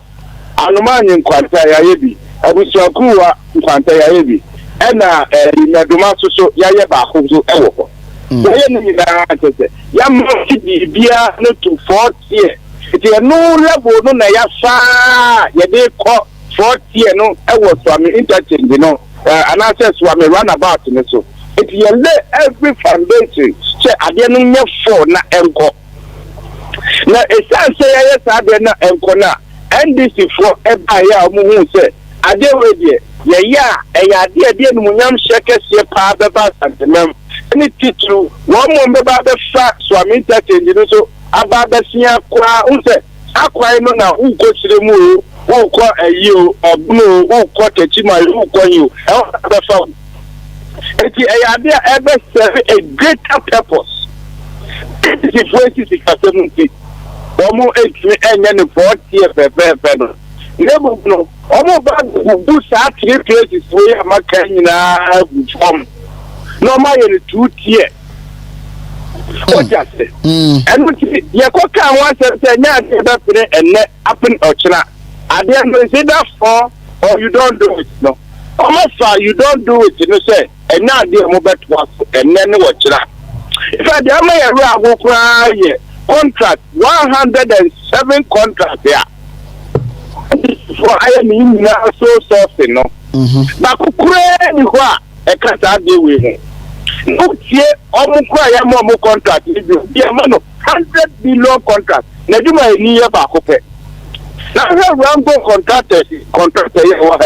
Over 3,000 workers and what? Yes, over 80% of the job. More for 20% she can't remember contract now. Everything will say that. And now do mobile. It is who said that your boy a regional minister here. And your baby I did development and development and put through a share park. And the region our calling what that. No. Let the artists, mental bloggers, mental for intimacy, Naminko 20, I don't know, 18 American artisans, name,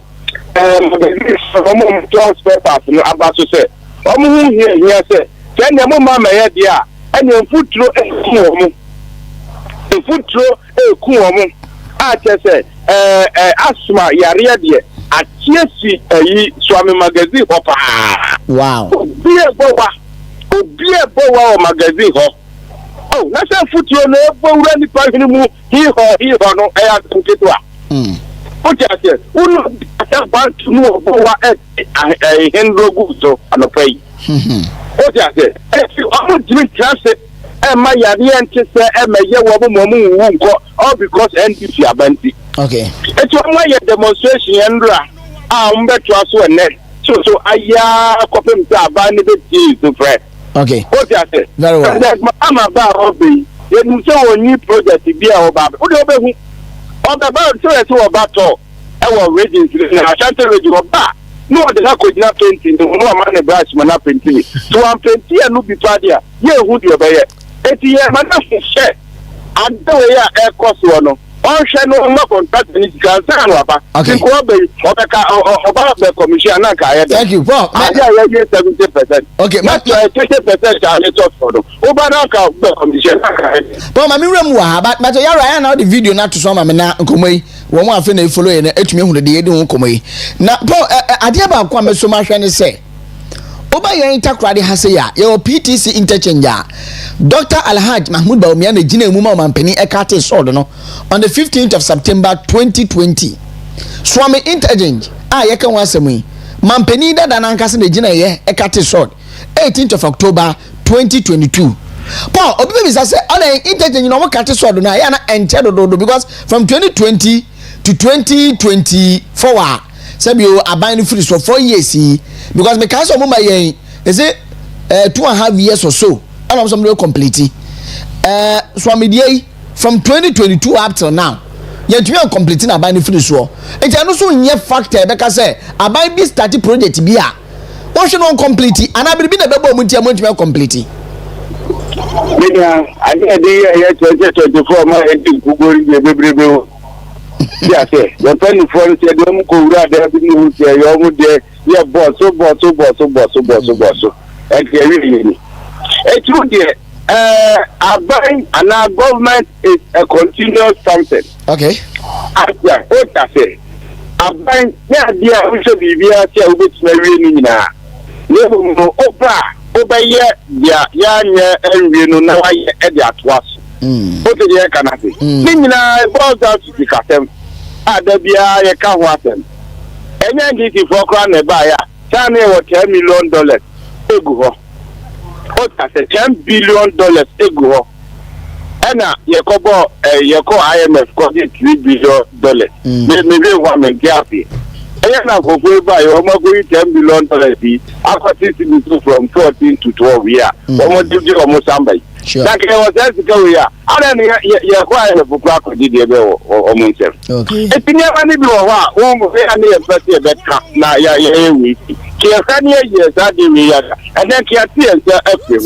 But in all cases, you know, what banner of the Munster, I deal with ya at Waswa. So when the man to be via Mawasia, and die so and somebody chrono. So 40 years a Sumawa, eh? Either say and I say obey ya twasu. Now the catches obey 2 tier near the young family. If you say enjoy it. Okay. Especially where that you may 70%. 30% power this also. China 85%. Yeah, from Accra to Kumasi. Konadu dear, Bosun Kwanta dear, and then you know so dear. And also see a almost 70%. I buy you one day and twasu. 30% in acquire. It is going to be about 2 months. About and I say, or baby, papa, be up. Okay, here they will try that. Then what I say, oh, your mother, tell me, yeah, what you got LGBT in media. I say the vociferous and the vocal communications director for the Ashanti region, Paul Kobenyan, and I say, Paul Menasa pay. I'm so many Matipa, near Konya, the Diamond. Yami Shamo, Shami Somo, look at it in the Gitamo Boame. And a yellow boy, I man is oh, well, second to put the Casson, baby, I bet you, but I am a wine, so why? I mean, you not because they move, I oh, this baby, I'm a Copia, Kakra. Oh, so you forward. I know politics, Casam, and Mate. Oh, yeah, campaign, Baba. Now, I want to tell me at the house and was Casam, eh? Poor, my answer. As I said, you want a friend is saying, I'm Ukua Eda, now say, Okoton Katia Baba, Katam wine. Chamu kwa bunu kumna mani sham. For me de minye bi mawo. Ebe to ya ma on se be ka so radio no sama wo ana. Me de minye bi mawo. Wa ka no kropa na akire wo. Abaya santo atena ase. Na obedwum ha obaba ko oda mereba mu. Abena se wa mani ampon. Na no de ba. Abra ma achen. Yeah, chama. Oh yeah. Adom. That's why fresh you. Send me a fresh and let me welcome mom candy. Obi because sister that's why flesh. I say and I'm mono flesh. Why father pay? That's octopus na ka eba mo but all the same. Octopus. Our friends say oti brofu bi mo ma pon friend say.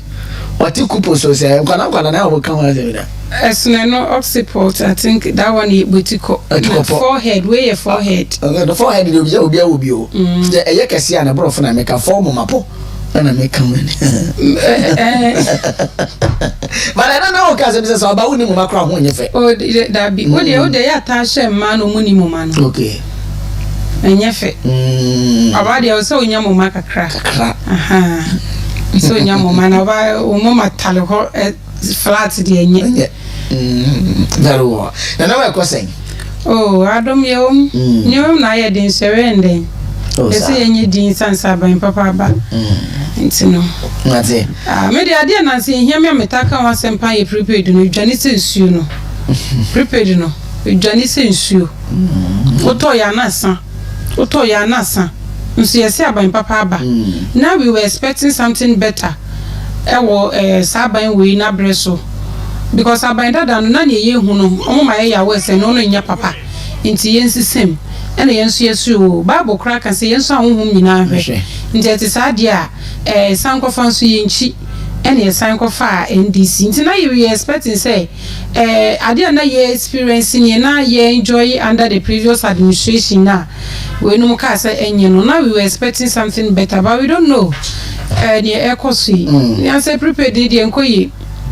Enkoyi nkane no sun say nyina so. Ya na isi jufo ashada be ka say the national way no your friends say graphic for okay and the baby no be publish so see the affected areas where why what was that no dey be am be post am boa so ba me dey be am ti isi the platform so nti dey akoso be me hu no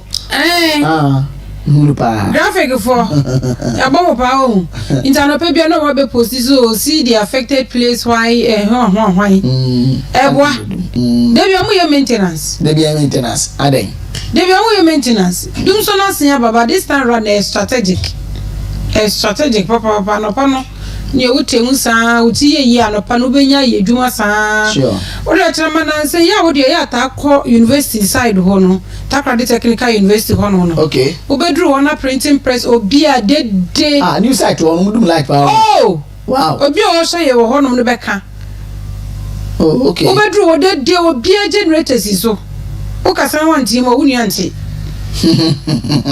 de sa so ye sorry say ECG maintenance abra anapay big one here dey na big two nsamo a dey dey teaching na me fuel price ne dey me ja kanda abra no say me checks HM say covid ba ya affect we ase be bia no na fuel bo koso na do penso yin na hu say koso na Cote d'Ivoire so dey koso from that time up to now Cote d'Ivoire mun to fuel bo mu that's what my text tells me to fuel bo mu Cote d'Ivoire but here na man say just ekoto fuel e ba but omuntu and no obi ni mi di nkomo me record bi bia omuntu mu covid pencil you recover covid from 2022 sure from that time up to now omuntu fuel bo mu Cote d'Ivoire ye tire ya Cote d'Ivoire che Cote d'Ivoire o transfer macro no Cote d'Ivoire ni but yet here so omuntu issue ikoko boss ikoko kra Cote d'Ivoire a home majority leader in parliament say Cote d'Ivoire kra router for a publish say Cote d'Ivoire kra for ikoko bo no about 1000 Ghana cedis we Ghana sikemu ni ade fuel bo no omuntu mu Cote d'Ivoire ade nta mo de matu mo Ghana ochema ye kru ha ne yamanyo sam na ye no nukreni o say na wuti ukrom ye kru ha ne ma ye no Cote d'Ivoire ye pe dabi Cote d'Ivoire president what so akwashe boso betu koko wo ma kwa 6000 7000 dabi because ono no sebe odwen nyansa da ni tirim wonim factors are contributed to koko bua ekosri the price increase no wan fa anya manyosam fuel price e wo krom ha se ochema hwema mka sam chiro abai bie ni ho a penin bie ni ho a obeka se me ba be se mbedi akonwa na akonwa na mbedi me pesa manfo ho chiro wo mo obi enu ode sa adwen ne ba sure but eya na ensem bibi to me see achama office era na dan kwaku for do obi a waba na wo see education obefa to nti so ye ya fees kan tue school fees se ne be ya ne woni bi no onu so be no chama de nti na ye nyina ye be ye adwuma wo krum ha ye nyina ye be tu ato na wo ba betumi akọ school na me bantumi nko bi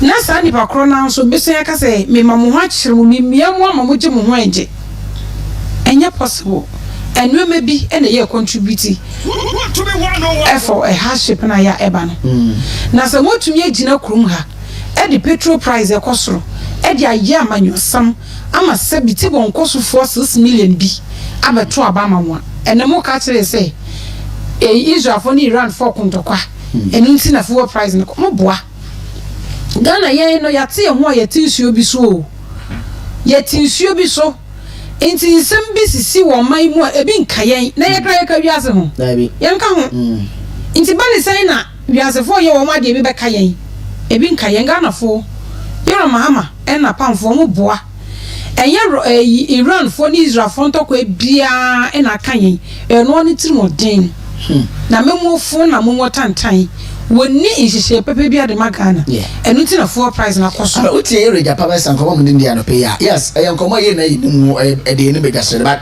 ono no e was sector no mu pani ti no o kire mu e ti ase mo you see aban bi any control fuel price that one dey obi anim say dia obi onim de no woni but the mimi nim pefe from atama expense be na say aban bi any control over fuel pricing OMCC no e no mo akotwetwetwe mo no mo nya fuel no e de aba ndo ba omo ebo omo no me side per liter no meton no but abani taxes na eguso no man cost yes and come no can say 110 115 dollars a barrel of fuel and the ton am say so 110 dollars a barrel na ka the back Ghana isike mu a na ka say ke ton fuel liter mpo amanu 9 Ghana cedis and 8 cedis enti we nyina e wo ho oba ye wasan so e de eto foforo so asan aba beto so sure won se Ghana wo hu ye be ko enim na che o osrama ye be ko enim na che se ye ka no kra kire ye ho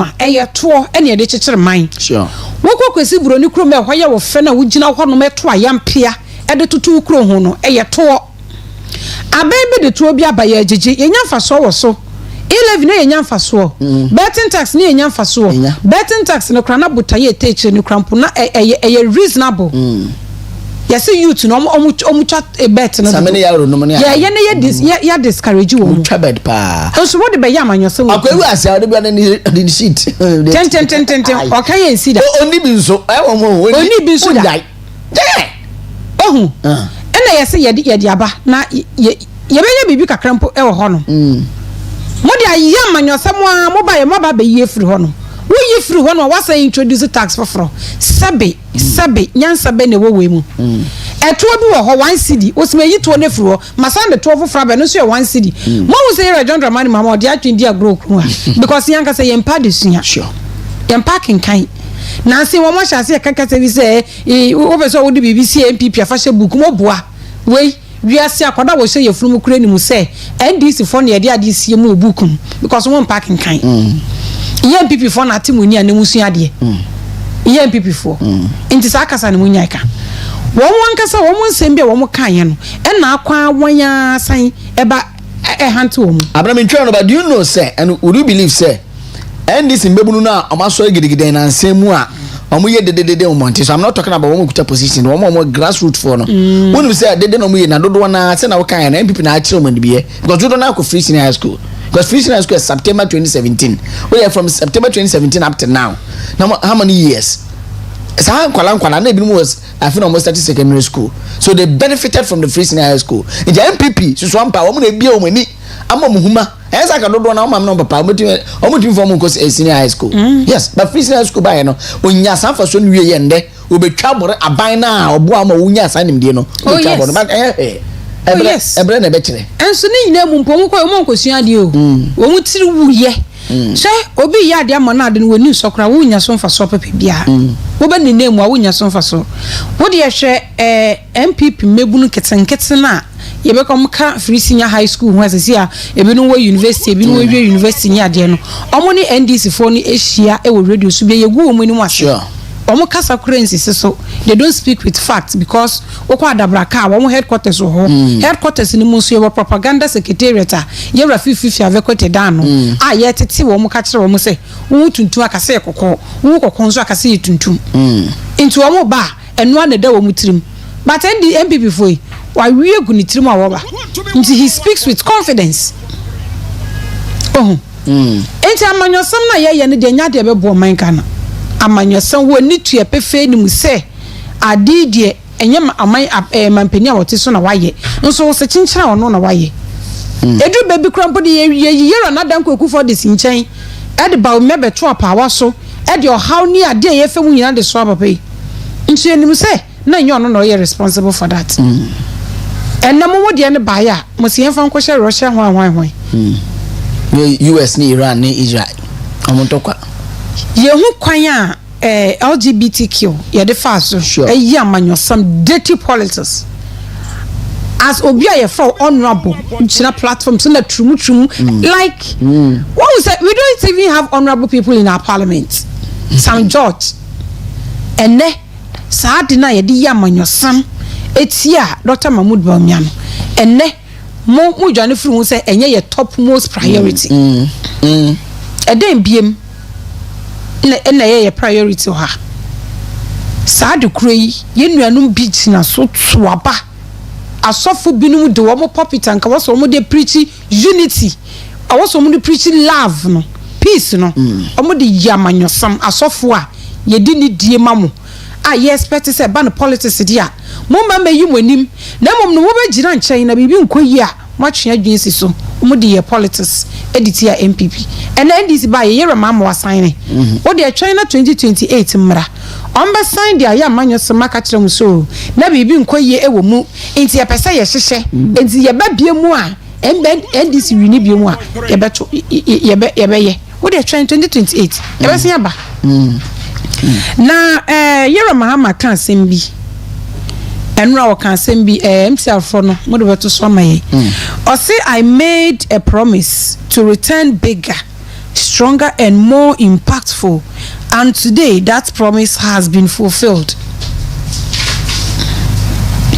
Yera Mahama ne kasa ne tintimu nyina ne se wo hye bo se wo besan aba na ba wo ba no wo ba ne kese mu pa wo ba ne yie wo ba na hoodin mu na ba wo ba no so be nya mfaso pa e wo no so na pampa wo ba yensu ye nya mfaso e wo no so wadama wo ye Ghana ni e na menso me ye Ghana ni Era John Dramani Mahama ba yi e den na so fa wo tumi aya wo nya so mfaso pa ye bu mai ye bu mai nti ye nka no kure wom e bi Yera Mahama ba yi wa yesi me no beginning na dia many je ho pa say dollar na stabilizing but until say you started say you can kind yet in you maybe ase ye hu ni say dabi artificial sike bia ya pegu ho e na wode no am say dabi we nya kwan pa wo se for so bumai enam say wode CD e soro dollar bu ye CD di ya manyesam nti oba ye no he had no other option than to use the money abanda na pegu ho no so obe pompe ediegu system ni se ne be ya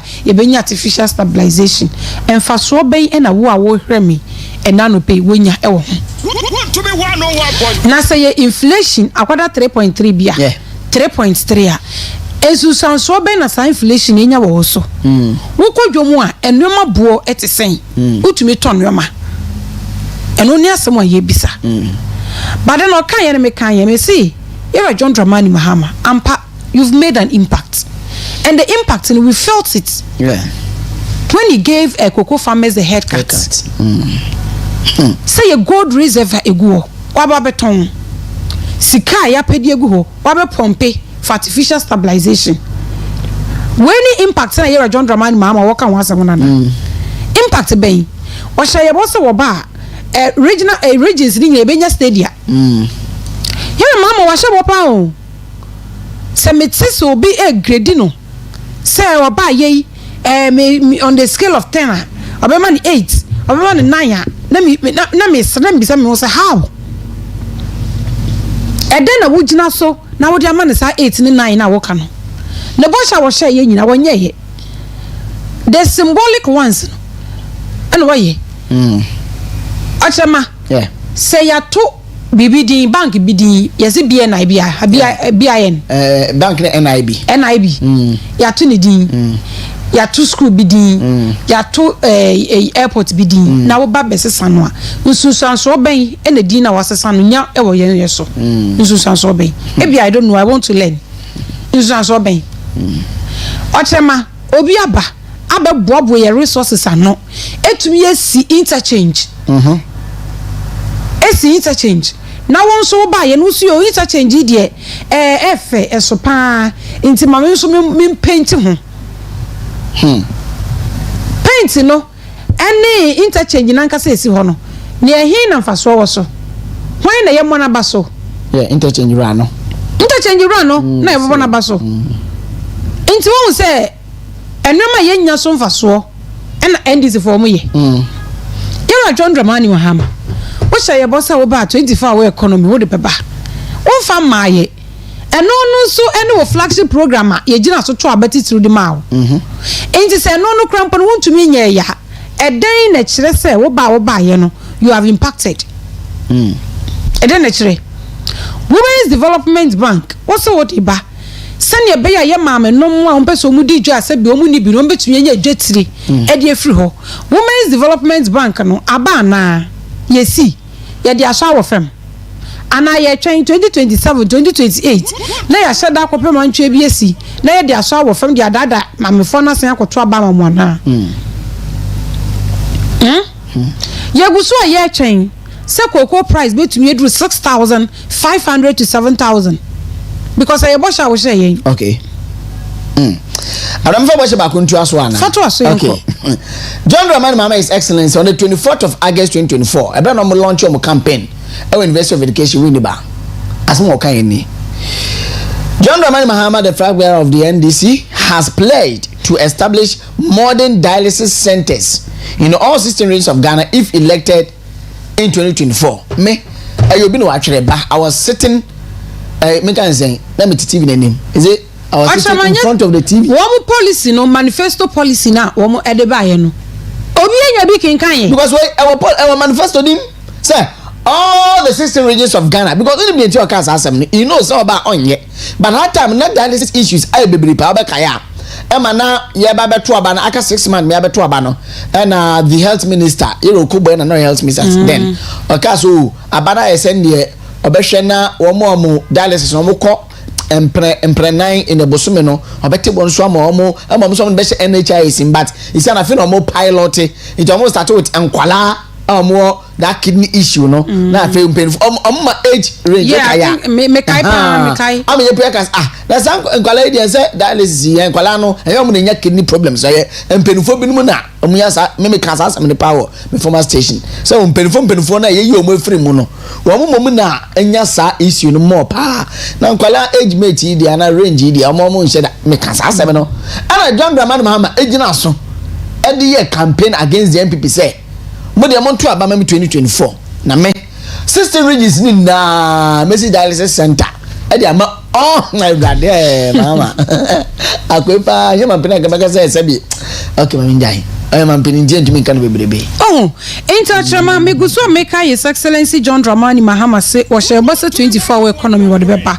Was so what the anti-gay bill no so be sign was a bus obey automatic posting ediama teachers automatic posting was so obey increase cocoa bo e dey cost 6,500 licensure exams teachers licensure exams and also was so obey cancel one cancel here yes 20% salary increment to rural area teachers cheche nia we square year post wa obey atum so me dem meko na vrongo ekuraso ho meko eyi butumejabu nkronkro village na achachere for no share am person be ko honom no obeko honom yes wa ketua no ye be mo 20% allowance and also yente ho asem bia ye John Dramani Mahama e share bo say obe reduce utility bills enso ene enyina won kane abo kwa na ekosoro ensuo nso bo kwa na ekosoro ensuo no krampa utua wunya ensuo utua Takoradi ha say obi pe bebi arrange na so obi pe bebi akotena obi sese ensuo wo ho ana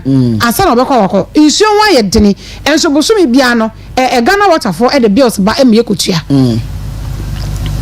na so you aka say inflation wo from abai institutions there na ka yenim say wo botaye pa ne say they serve the interest of the people sure even though they have some elements of profit making but enye no wo interest woman interest ni so mbe serve enti sanka private ones no wo mo etotum wo mo services mu a government so so otutum ana enti nyina wankane abonso akosoro pa yera John Dramani Mahama ehye ye bosa wo ba NDC apo MPP appointees na under the former administration no wo ma boma yi krono wo ma wiawie sika e dia ye wo mu hu ye oba obejeli wo mu nyina so fa ye hu nipa ba kokrampa wo jeli no eno so ye guso ye twen waka se dum so de nya de bi beba ono ne first time no oba ye na dum so achichire ye Ghana fo gina so to obeti aninti na wo ya so wo dum so e de be sha ban dada no so kom enso aban dada na breso na dum so ni wo so be endi dum so eno so enye nokre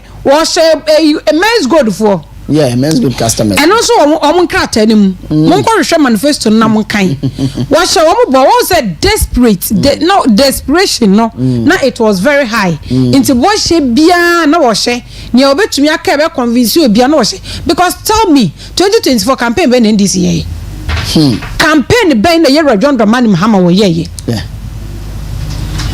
interno so e wo ho 1 million coders 1 million coders mo ankasa coders no code no krampo wentumi define mu ni ma de kure ye coding nso mo so ba betwani mebunu 1 million enti mo ba ye mo second ye mu na yesi mo be accounting kire so Ghana mebunu dodo sei na so far yetumi atwe no wom e wo coding yente ho hwe ye hu se o yesi bebia ya gado wom ye kire wom coding nanu ni ye hu bi interno so ye guso a ye twe Women's Development Bank no eno so e wo ho a kire ne nurse fuei ekromo te sen edwomo te sen enema ekwaye mamu allowance na yesi ye de ye friends say honom na yesi ye de omu sika be fa controller e de ama wo mu for national service for musa ka musika so imagine sen ye tu omu kasa omu ye dwuma ma aban no yo international service for so si enum te sen musika na eba de allowance na eba security service 1 year ni allowance rent allowance emaye monsaka abra any invest why now monsaka na because aban papa be there was someone said to me kasa anu meni nyina na yetumi pim ko yeni okay ye fancy ye any fancy de ba ke de twato na anyi bi ya me de pa na me bono from away Nathan Bass the boy ye Nigeria ni casting crowns, lifting hands and bowing heads is all what if you come to do. I don't know. So ya Fabian Chile Rabana Ghana able to trade you. You forget the invest. They will catch on invest. And in your can say ye book my you're a mahama. Yes, and you watch us and yan won him send it church. Wo book my ya walk yan criticize when ya de obi hu ne wo ye ne ye ne wo nya ne ye. Ye ka se nyu mu aye din pa. Enti wo nya so gina platform so ya wo praise no ho no. Wonye hwe. Social media na do ba power no. Sa social media na so sanso kasa se da bi say de nyu man ko. People are disappointed. Media houses no post bibi na wo ko read e ho na be hu say amanfo event e wo media no so. The positive ones are benyan e ye wo mo akoleki boot no. Omo akakre free so be so wo mu no. Ono mo everything possible so me the most control. But enyoma nko yesa ne wo mo e ka no. Inflation na wo mo e ka no entisa enyoma mo yedin.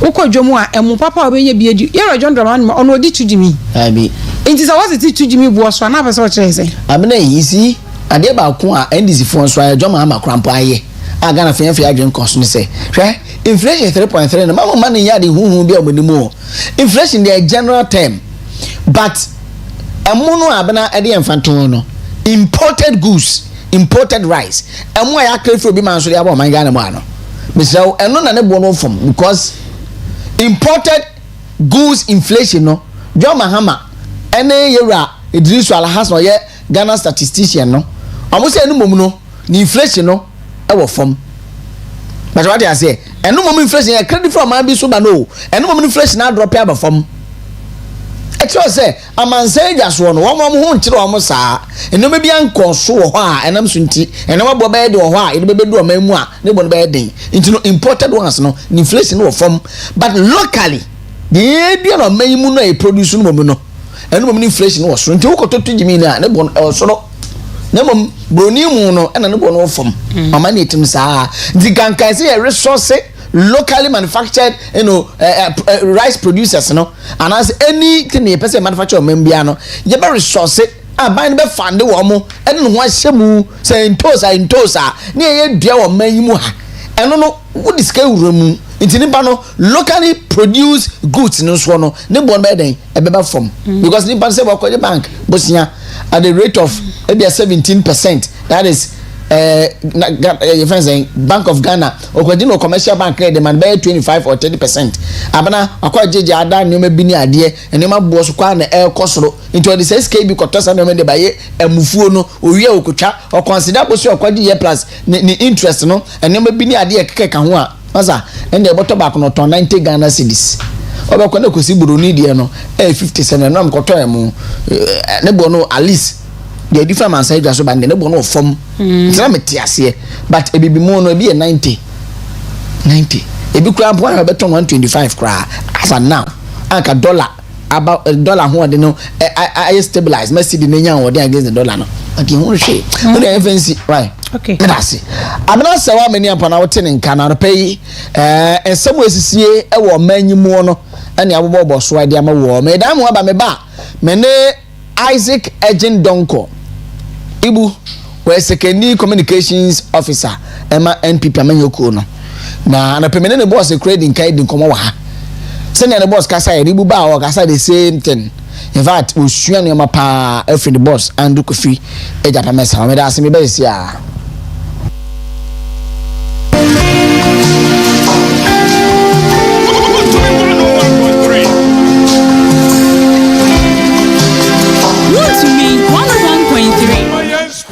One voice.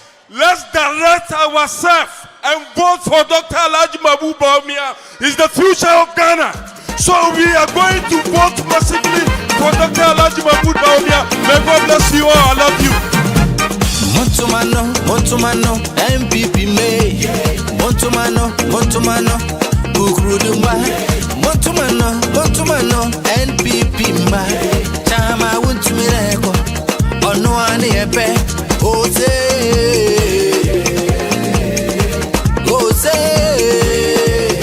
hey, chama to me,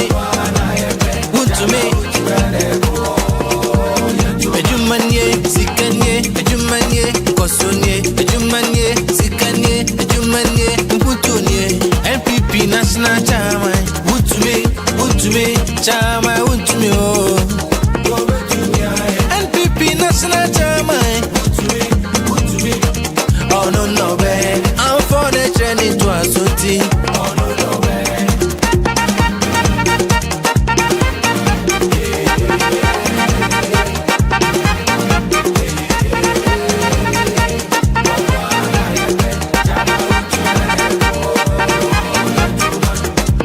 Unto me, dear, you manie, Sikanie, and Kosuanie, Butunie.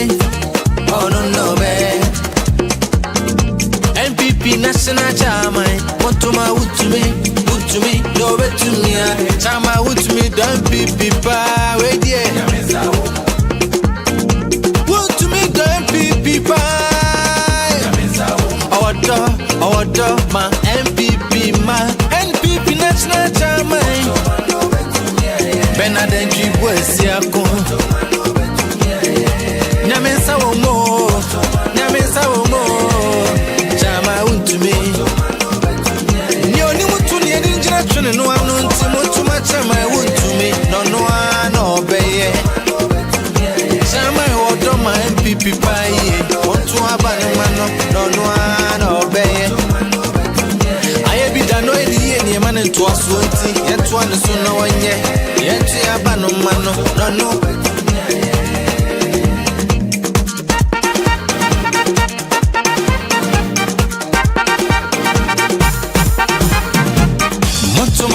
Montumano, MPP May. Montumano, Bukrudumba. Montumano, NPP May. Chama Wuntumireko. Ono ane epe. Ose.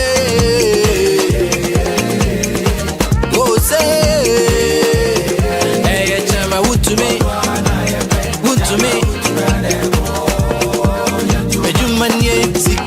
Ejumanye, Kosonye, Sikanye, Mputunye, MPP national chairman, would to me, chama, oh. NPP national chairman,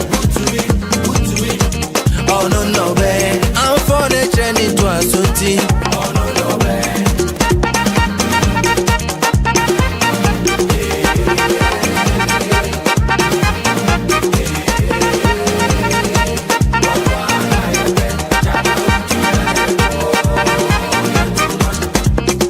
Media Jumanie, Sikanie, Kosuanie, Butunie. Oh no, babe. MPP national chairman, want to my wood to me, no bet to me. Chama wood to me, don't be power, yeah. Wood to me, don't be power. Our door, my MPP, national chairman. Bernard Boys, Yako. hands and bowing hearts is what we've come to do. And on the embassy about Yaropay, Yari so to the Asan Freno. Is there a mean be beside say to the arrow calling back to Black Star? Obina post to Mr. Ramo. Obina post to say Yaro call to back to Black Star, so male coach. Na Yara Rex John Fias and Sana Tia and the Copulina. The young for a boo fufa Otuado Hono. And I say, football followers, you follow football. But a bobo pen, maybe say no young Kotoko, a teammate to a micron benso, young Kotoko. Yen your co-force line, I was selected red and tare top red. Near the Swede blue, Swede near that tree. Me no be them koda go. We so na my born on my 3 and 11. School match me bo be a boom na me jaibo. Because me mum prame na me jaibo. Ntino sanet ye. Na otuado se na nkofo bu fu e papa we ho no. So no cresa na me hwe na sesa. Mam science and no cra. Because I no be post say I recall in the back. So me blaster coach ye fifo na afra no. But I made them in the ball, it means say no credit. My messages when from Femuna and a pay any ibu betinasi na edi enkomo. Teacher constitution from Yamwase and what the way the abo say the clergy and opinion leaders should speak up. We warned Ghanaians our JDM struck a record, but they didn't listen. PNDC and NDC Adekro has been in power for the longest since independence, yet there is nothing monumental to show. JDM is not contesting again, so he is not bothered about Ghana state. NPP should come and save us in 2028. We would vote for change. My regards to Honorable Mavis Nkasa Bodu and Dr. Alhaj Mahmoud Baumia and Nana B. One day were dear Benny. More tongue go internet no so no. Yate, some more gig and para. The Bible to be able to know to tell you so gig pa. Good morning, all those who have served as president of the nation from NDC party as comers. They lie to Ghanaians and come to power and do otherwise. From poor man swatch me shubwa and all the message ready for the Ediaba. Me for when some fan femuna afei me ebu akwaba. Sub-Zero e say Joe and what Diaba e say Joe Hunter West. Na Sub-Zero say Iran is far away from Ghana, is about 9,000 kilometers. Moreover, there's no bomb in any part of Ghana. So why the price of why the price increase? May Allah help Oman Ghana. Special greetings goes to incoming President Dr. Alhaj Mahmoud Baumia and awaiting National Chairman Bernard Kwame Enchibusi Yako Chamawuntumi Upo Umpo Onwane Eba aka Ono aka Chamawuntumi and awaiting Regional Women's Organizer Augustina Katia from Sub-Zero Eusejo Farisco and we free waba nti no dako Sub-Zero ha na me bisa Farisco wa he na me bisa say edimbe na different or say Sub-Zero na dia one day na ma baba to watch say ngam me tuchin say ngam na oni be he na me wo baba happen na nice gentleman or fine boy pa won mo ehwi no a won ma badwe hwi no obi ebu de oni bi okakra bi now yen konkoni nkomo na anopay yane yewura Andrew Kofi Ejapamesa woye obi amene no yehu in the same day yehu in the same day but not the same month and the same year but the same day yehu in Friday inti me Friday born Kofi pa na metia no inti no yene ne di nkomo waye energy minister deputy pen and we former member of parliament for secondary e don waye odi 8 years no and what the energy nkomo na se ni nipa ba ku ibu wo penasem say wo pe ibu asem ama because the kind of how ibu communicate no sahara na papa no so nim dia communication mu so sitie ibu are we good to go when am I trying are we good to go you bet me all right me da say bibi aboko good morning oh boko brother good morning na ohun ya oh mo do tele usuban ma pepe usuban so de menyum da busy fi kan hu ya de no chede usuban yi ne secular go fusu siminchel Martin na e wo hwo mo no woni osale no time elinyi no kwana wano nyo echiri wano nya wase minchel no wase man kan cho de o sister so oya do ti ye ho pa anta e gbana ba do o ma we se de number 1 o che e wona eyi oye wona Minim da ye ebe eyifi ana ngo funana nya how na okay ya oh okay akamati I mean ye canvas vote to mo zongo de eko eyifi alusu na funu wa alusu na wal jamaa alusu na funa mkofo okay eko tijani so mkofo okay ne kofo fon sa mkofo sa fo won so mkofo shia yes your uncle num ne won so mkofo ne apart from that kotokolifu no okay one here no po ma menyimpa of malama war okay na the whole western region da gombe chief no so no so ma menyimpa oh okay na ala tafuso one here no so ma menyimpa na da yifu so zamna mafuso one here no so on mambe de pina okay ntia kozongwa tribes no ho nyina ye mankasa monkofo oh okay nambe de painful nice one ntia ne pe ye hu nyina yo me ma me frem kra ene daba me hunu kwa da pia de me hunu me ma me otete musika ni zongo antalima baba makaranta awon ni baby kwa da dadaw ne yer antalima menim se ni zongo ye ne tijani afuma ene asarudina makaranta no anya se nyum de wa wo be de bondin lawyer Andrew Japemesa ansarudin makaranta no no so lawyer Andrew Japemesa no sam abonso ena no na abonsa na anya ami mo no nya abonsa da no nya abonsa no efitia fom de na anya eso no wesin lawyer Andrew Japemesa no sam won nice o wow minim da ansarudin ebe makaranta no baby ma Chief Ustaz Ali former when baby Western Regional Chief Imam che owi last week here 4 years njo na makaranta hono enyo no sir Ansarudin no so ama meni makoto Ustaz Ali ni mde labibi ni papa ona gaida imam Haji Abushira na ye no so Haji Abushira labibi ni mami nyo me yawe nti yabo nyimbi ati ya Ustaz Aliyu nas'aluka Allahumma nas'aluka oh ama fizongo enti mankasa mpo na me bia musa na mpada mwana no ofan busha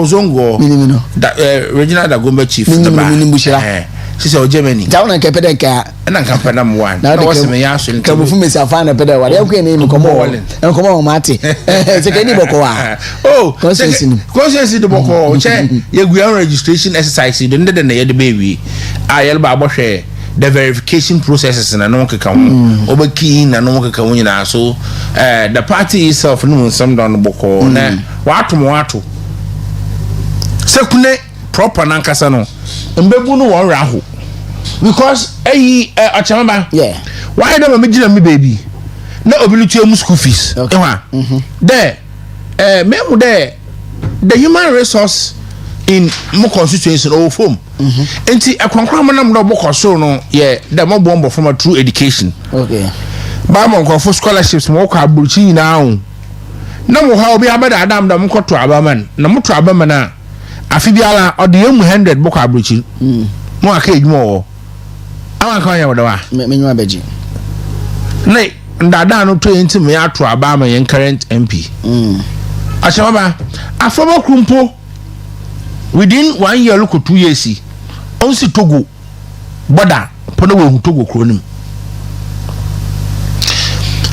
ampone enyim na say abochi ambadan ka Burundi he alampo onyi binim baka kan nombo o sa ba sen Burundi o ga no man kanen okay say no obofu plane enche say wonyu alobo ho a na we nya ambo na tabesura nke ba fandama enti ka enye na nkoje mani na UK bi na adi bia enche ka Burundi mpo ho table no go for plane bia enye na mike na we fukotoka enyo abochi ka krebom masekule mfumbo from one raho okay Amo Andrew Japemesa be na mo ko feju o GMPC Ghana Gas na Gridco Petroleum Commission ECG Netco Ghana Cylinders na nonka ka hono kwaye na wa egbo achi bi din wo sekuni wa mo ko fusa na wo su friend since ya won po bo na blagays no ise nyimi bi no why comparison okay what's that your comparison honorable no first 2 years and first year the cry in office no.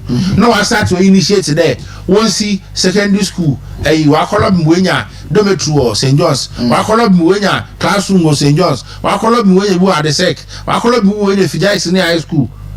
My contractors and workers in your office. Okay. Okay. Mase, emo yako komonos na and I know I'm beneficia the CSOs no. Civil society organizations na nsembe bre no na obo so ba ma mehwe mi nsa we ne nkamo mi ni komo. Dedi kan o ma peni kasai will say we are bringing to enjoy some of the lowest price of fuel. Unfortunately, the Iran-Israel war happened. It's no and the fuel war ambassador na peno from 9 cities 99 pesos and then 13 cities and 17 cities 10 pesos. Now, 2. LGBT no say enya no de hia Ghana sesia. Every before mo so mfronko. Na enya de hia sesia no. The topmost priority ane eduane Ghana ni bedie. Ensupa Ghana ni benom. Ayasabe papa Ghana ni so ya do be komo. Fuel bo akoso eno ni topmost priority wa dwen ho. Na mo na LGBT na de na be ye no enya the topmost priority enya pressing issue.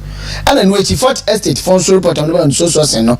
Or say wa tasking the Roads and Highways Minister say one the full report from Fort Estate 4 no. Now omo enye probe into sa asem no say no kre and I say no ebu e ko na bi ni e ba no ni enya me fuel price no ene LGBT asem o kan ma mentio ye bo kan nya mo ke be ye bo kan nya mata o ka hwe say enya deceitful administration ewa na enya abana sebi oda akohwesam ode badutuma ewa dem nsemi na ebetete Ashama Ghana to Iran how many kilometers? What's it? 10,000 or and to 7,000 there Russia then baby that was President Mama Ken you are 10 so the butchum akwichi aside Iran 3,000 crab account 3,000 our account now Shaba Jinjambia won't be a war to na no can we mess asi I be oyi atokra up be 30 actually be about to kaswa ebi obole bamboya baby ebi mbokroma nso benne na fu eno ba akosuri na ebi say enti we told Ghanaians that fuel pricing eye abani bia na nhyehyɛ nti abosha MP na fofu aye politics o because the fuel aye politics and Quebec President Kufuor time for cost $247 per barrel. My pretty much why then I tell for not shot same be the day. And this pet no the fuel aye politics o kroma. President Kufuor time 2008 Abekaya for international market and crockel no because to do $147 per barrel. And the President Kufuor turn 5 cities Ukruma Ebekaya. Sure. Actually the word drastically da. That is drastically. Ababan na aba party no me the word in the first. Onye ndisa. Okay. Yeah campaign in 2008. And this fu no ginesi period was say we will reduce fuel drastically. Just say omete soa manaba fuma ukukura ukura bes we dey ebo wo na obetu fuel no da to the extent there. Obi ko poor libation on use shinap biem. On the fuel. Or the fuel na do poor libation. No dey ginger abosom na ma abosom no wa so. And this fuel in 2008 election. O me ya where there. Fuel no bo na aya 5 cedi no. No ba koso yenti bi da. Fast forward no what about one more power. And challenges are kodo. Onam there na Russia wonya difficulty with one partners. And you know Russia so na China they produce 52% of the global supply. Okay. And see obenda mana onyama tutu me na fu ere bo side olibo form. My brother obaya do $48 per barrel. $48 per barrel. Wow. Emuye. Then this is for the fuel I hear Okruma. What 5 cedi no? well ye the day wo ye you know no 24 8 cedis 10 cedis yeah 7 8 yeah okay oh come ha what to do dan ka ya full there I didn't go to 147 what's all that be and was right then it will do drastically like the way that you used fast forward nine people ba benum biem ye ba benum biem na catch on them full issues no Ghanaians or Ghana as a country we don't have control over it because yen control yen taxes on price stabilization levy na as no water no on no yen all and killing now the BDCs both distributors no one no work for and ba and abosha yen am boss I was in order from box oil storage yeah box in can say a crabby banana ya cost now whatever BDCs no na BDCs no what do for guna on what boss cow oh na why some money no yes as on mine as on man and see you na kasa fu na crab no Ghana yenyi one tempo e buchire mu ye bulk oil storage and transportation boss for boss no I can say a crave fuel like be go on here na ye transport ma OS ne ne na ka de bogu boss ma yes na ya transport another ye de ko to for refinery okay yes and I say ne ne sa ye ndam okay no ye de ma oye BDCs no okay enwa you know dankana mo nom na Mr. Osenom na de no Frank Osenom won wo de bogu nti oduguma then boss wajihuska one facility no what store fu no wajihuska na oye BDC so what ma OMC na no kaka ho enti fu na ye de bagana no aban anaga na aban ni 1 liter po yan krabin ba 2 liters po yan krabin ba enti dam forecast na azina yotumi yakada o yawo wo friend then 3 weeks yawo where do you use for 5 weeks na na azino enough your reserves na for 5 and your BDCs no per there mo ba no na storage your system no na what calculate me okay ntabana nkase ni fu obi a uncle fu obi a ba NPA e be ka bibia na say we nya information from BDCs no enti no on mine na ya NPA no mo ye den NPA regulative we regulate ama prices no obi ala nton no mo pe say obi aso ton no pe but now no say abandon the taxes no ba more than the ba no wo ho into standard price the fuel no sisia order so oye 17 cedis 50 pesos or road ho into nton more than 1750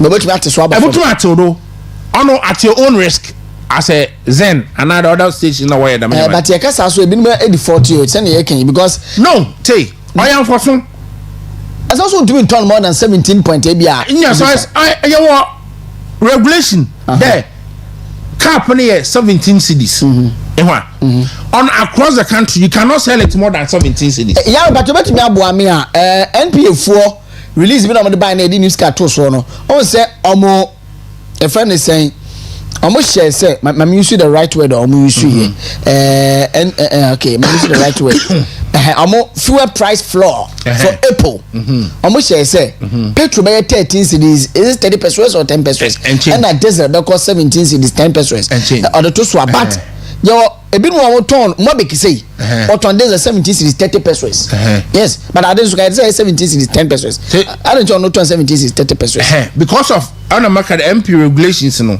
whatever normally so what share the transportational costs no depending on your area no okay normally so anka that across the country no say abani station that where no on continue mu there we use one pricing normally stations in be to use one pricing but due to costing na dey involved no on normal e be transportational cost na no kan won nyina kan right the cement and the cement no eba security Takoradi a onam dey closer to gas eminenti e mo na high 110 okay but say equinota e be 120 125 because of transportational cost okay nti e one difference in mom dey I stand to be corrected minimum e one more ma e been one day more than the actual figure was abano we have to call on the MP and e be so e won kakra so we defy mrana money because me na say MP no we regulate the system. You can sell it less,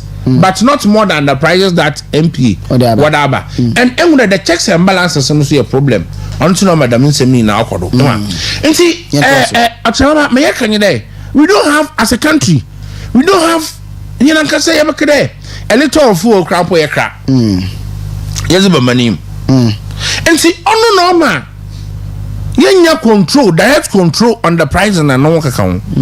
Other countries naza, and then I'm watching Al Jazeera. And no one can. With regards to countries are one scrap of taxes. Yeah. The countries are one starts in the cushion one it's memorable because of the prices no also no because one or direct influence on petroleum because one and crab. Oh, okay. Yes. Okay. It's emergency no abandon salary how obey just to help non-coffee. Obi frame fi Cote d'Ivoire. Nti bia na wo ka sisi na be ye de akoso Cote d'Ivoire say bia mo na kra as on mine e ba because I see Cote d'Ivoire since COVID you recover COVID 2022 thereof amount to fuel bu mu up till now. Nti bia mo na kra so someone na wo kra so man na okay because BDC okra obutu na charges na no ka kan or insurance or ye no nje no we insure now insurance no we fee $40,000 e be to 1.5 million. Yes, from 40,000 to 1.5 million e be to 1 million insurance because you don't have any assurance there. O say no bobe budu na onduru o blast ntini nyina dan cost ni our insurance company no, so they've increased it abnormally. And it's not their fault. Now, fast forward. The politics that NDC will play with M4 since 2008 Amamo reference is what is happening now and what transpired during the 2024 election. Okay, trend there. Due to mismanagement, due to abandon, internal prices from $89, $87, more than $150 per barrel. Yeah, when the fuel lawyer in 40 cities, 99 pesos. That's a 15.2, right? El Kruma. And this is for the general do your campaign. Motogan phone and so the MPP abana yaban papa. 121 because 4 no back under the attenuation. President Mahama, in his own words, Okabi. The current energy minister, Okabi, even Nana Kinkan, the State of the Nation address, our parliament, he said a lot of things about fuel. Fast forward, Ghana fought to about Momo power. 101.3. Russia-Ukraine war, and tell you the fuel about 70%. You crave for Europe. Into no more affecting pan. Russia-Ukraine war no go for now. Since I am the calmness about Russia how. Zelensky, or Zelensky, the number for boy, be allow calm down. And now, I'm a fool, no starts there. All before, Obey 65, 62. Abu,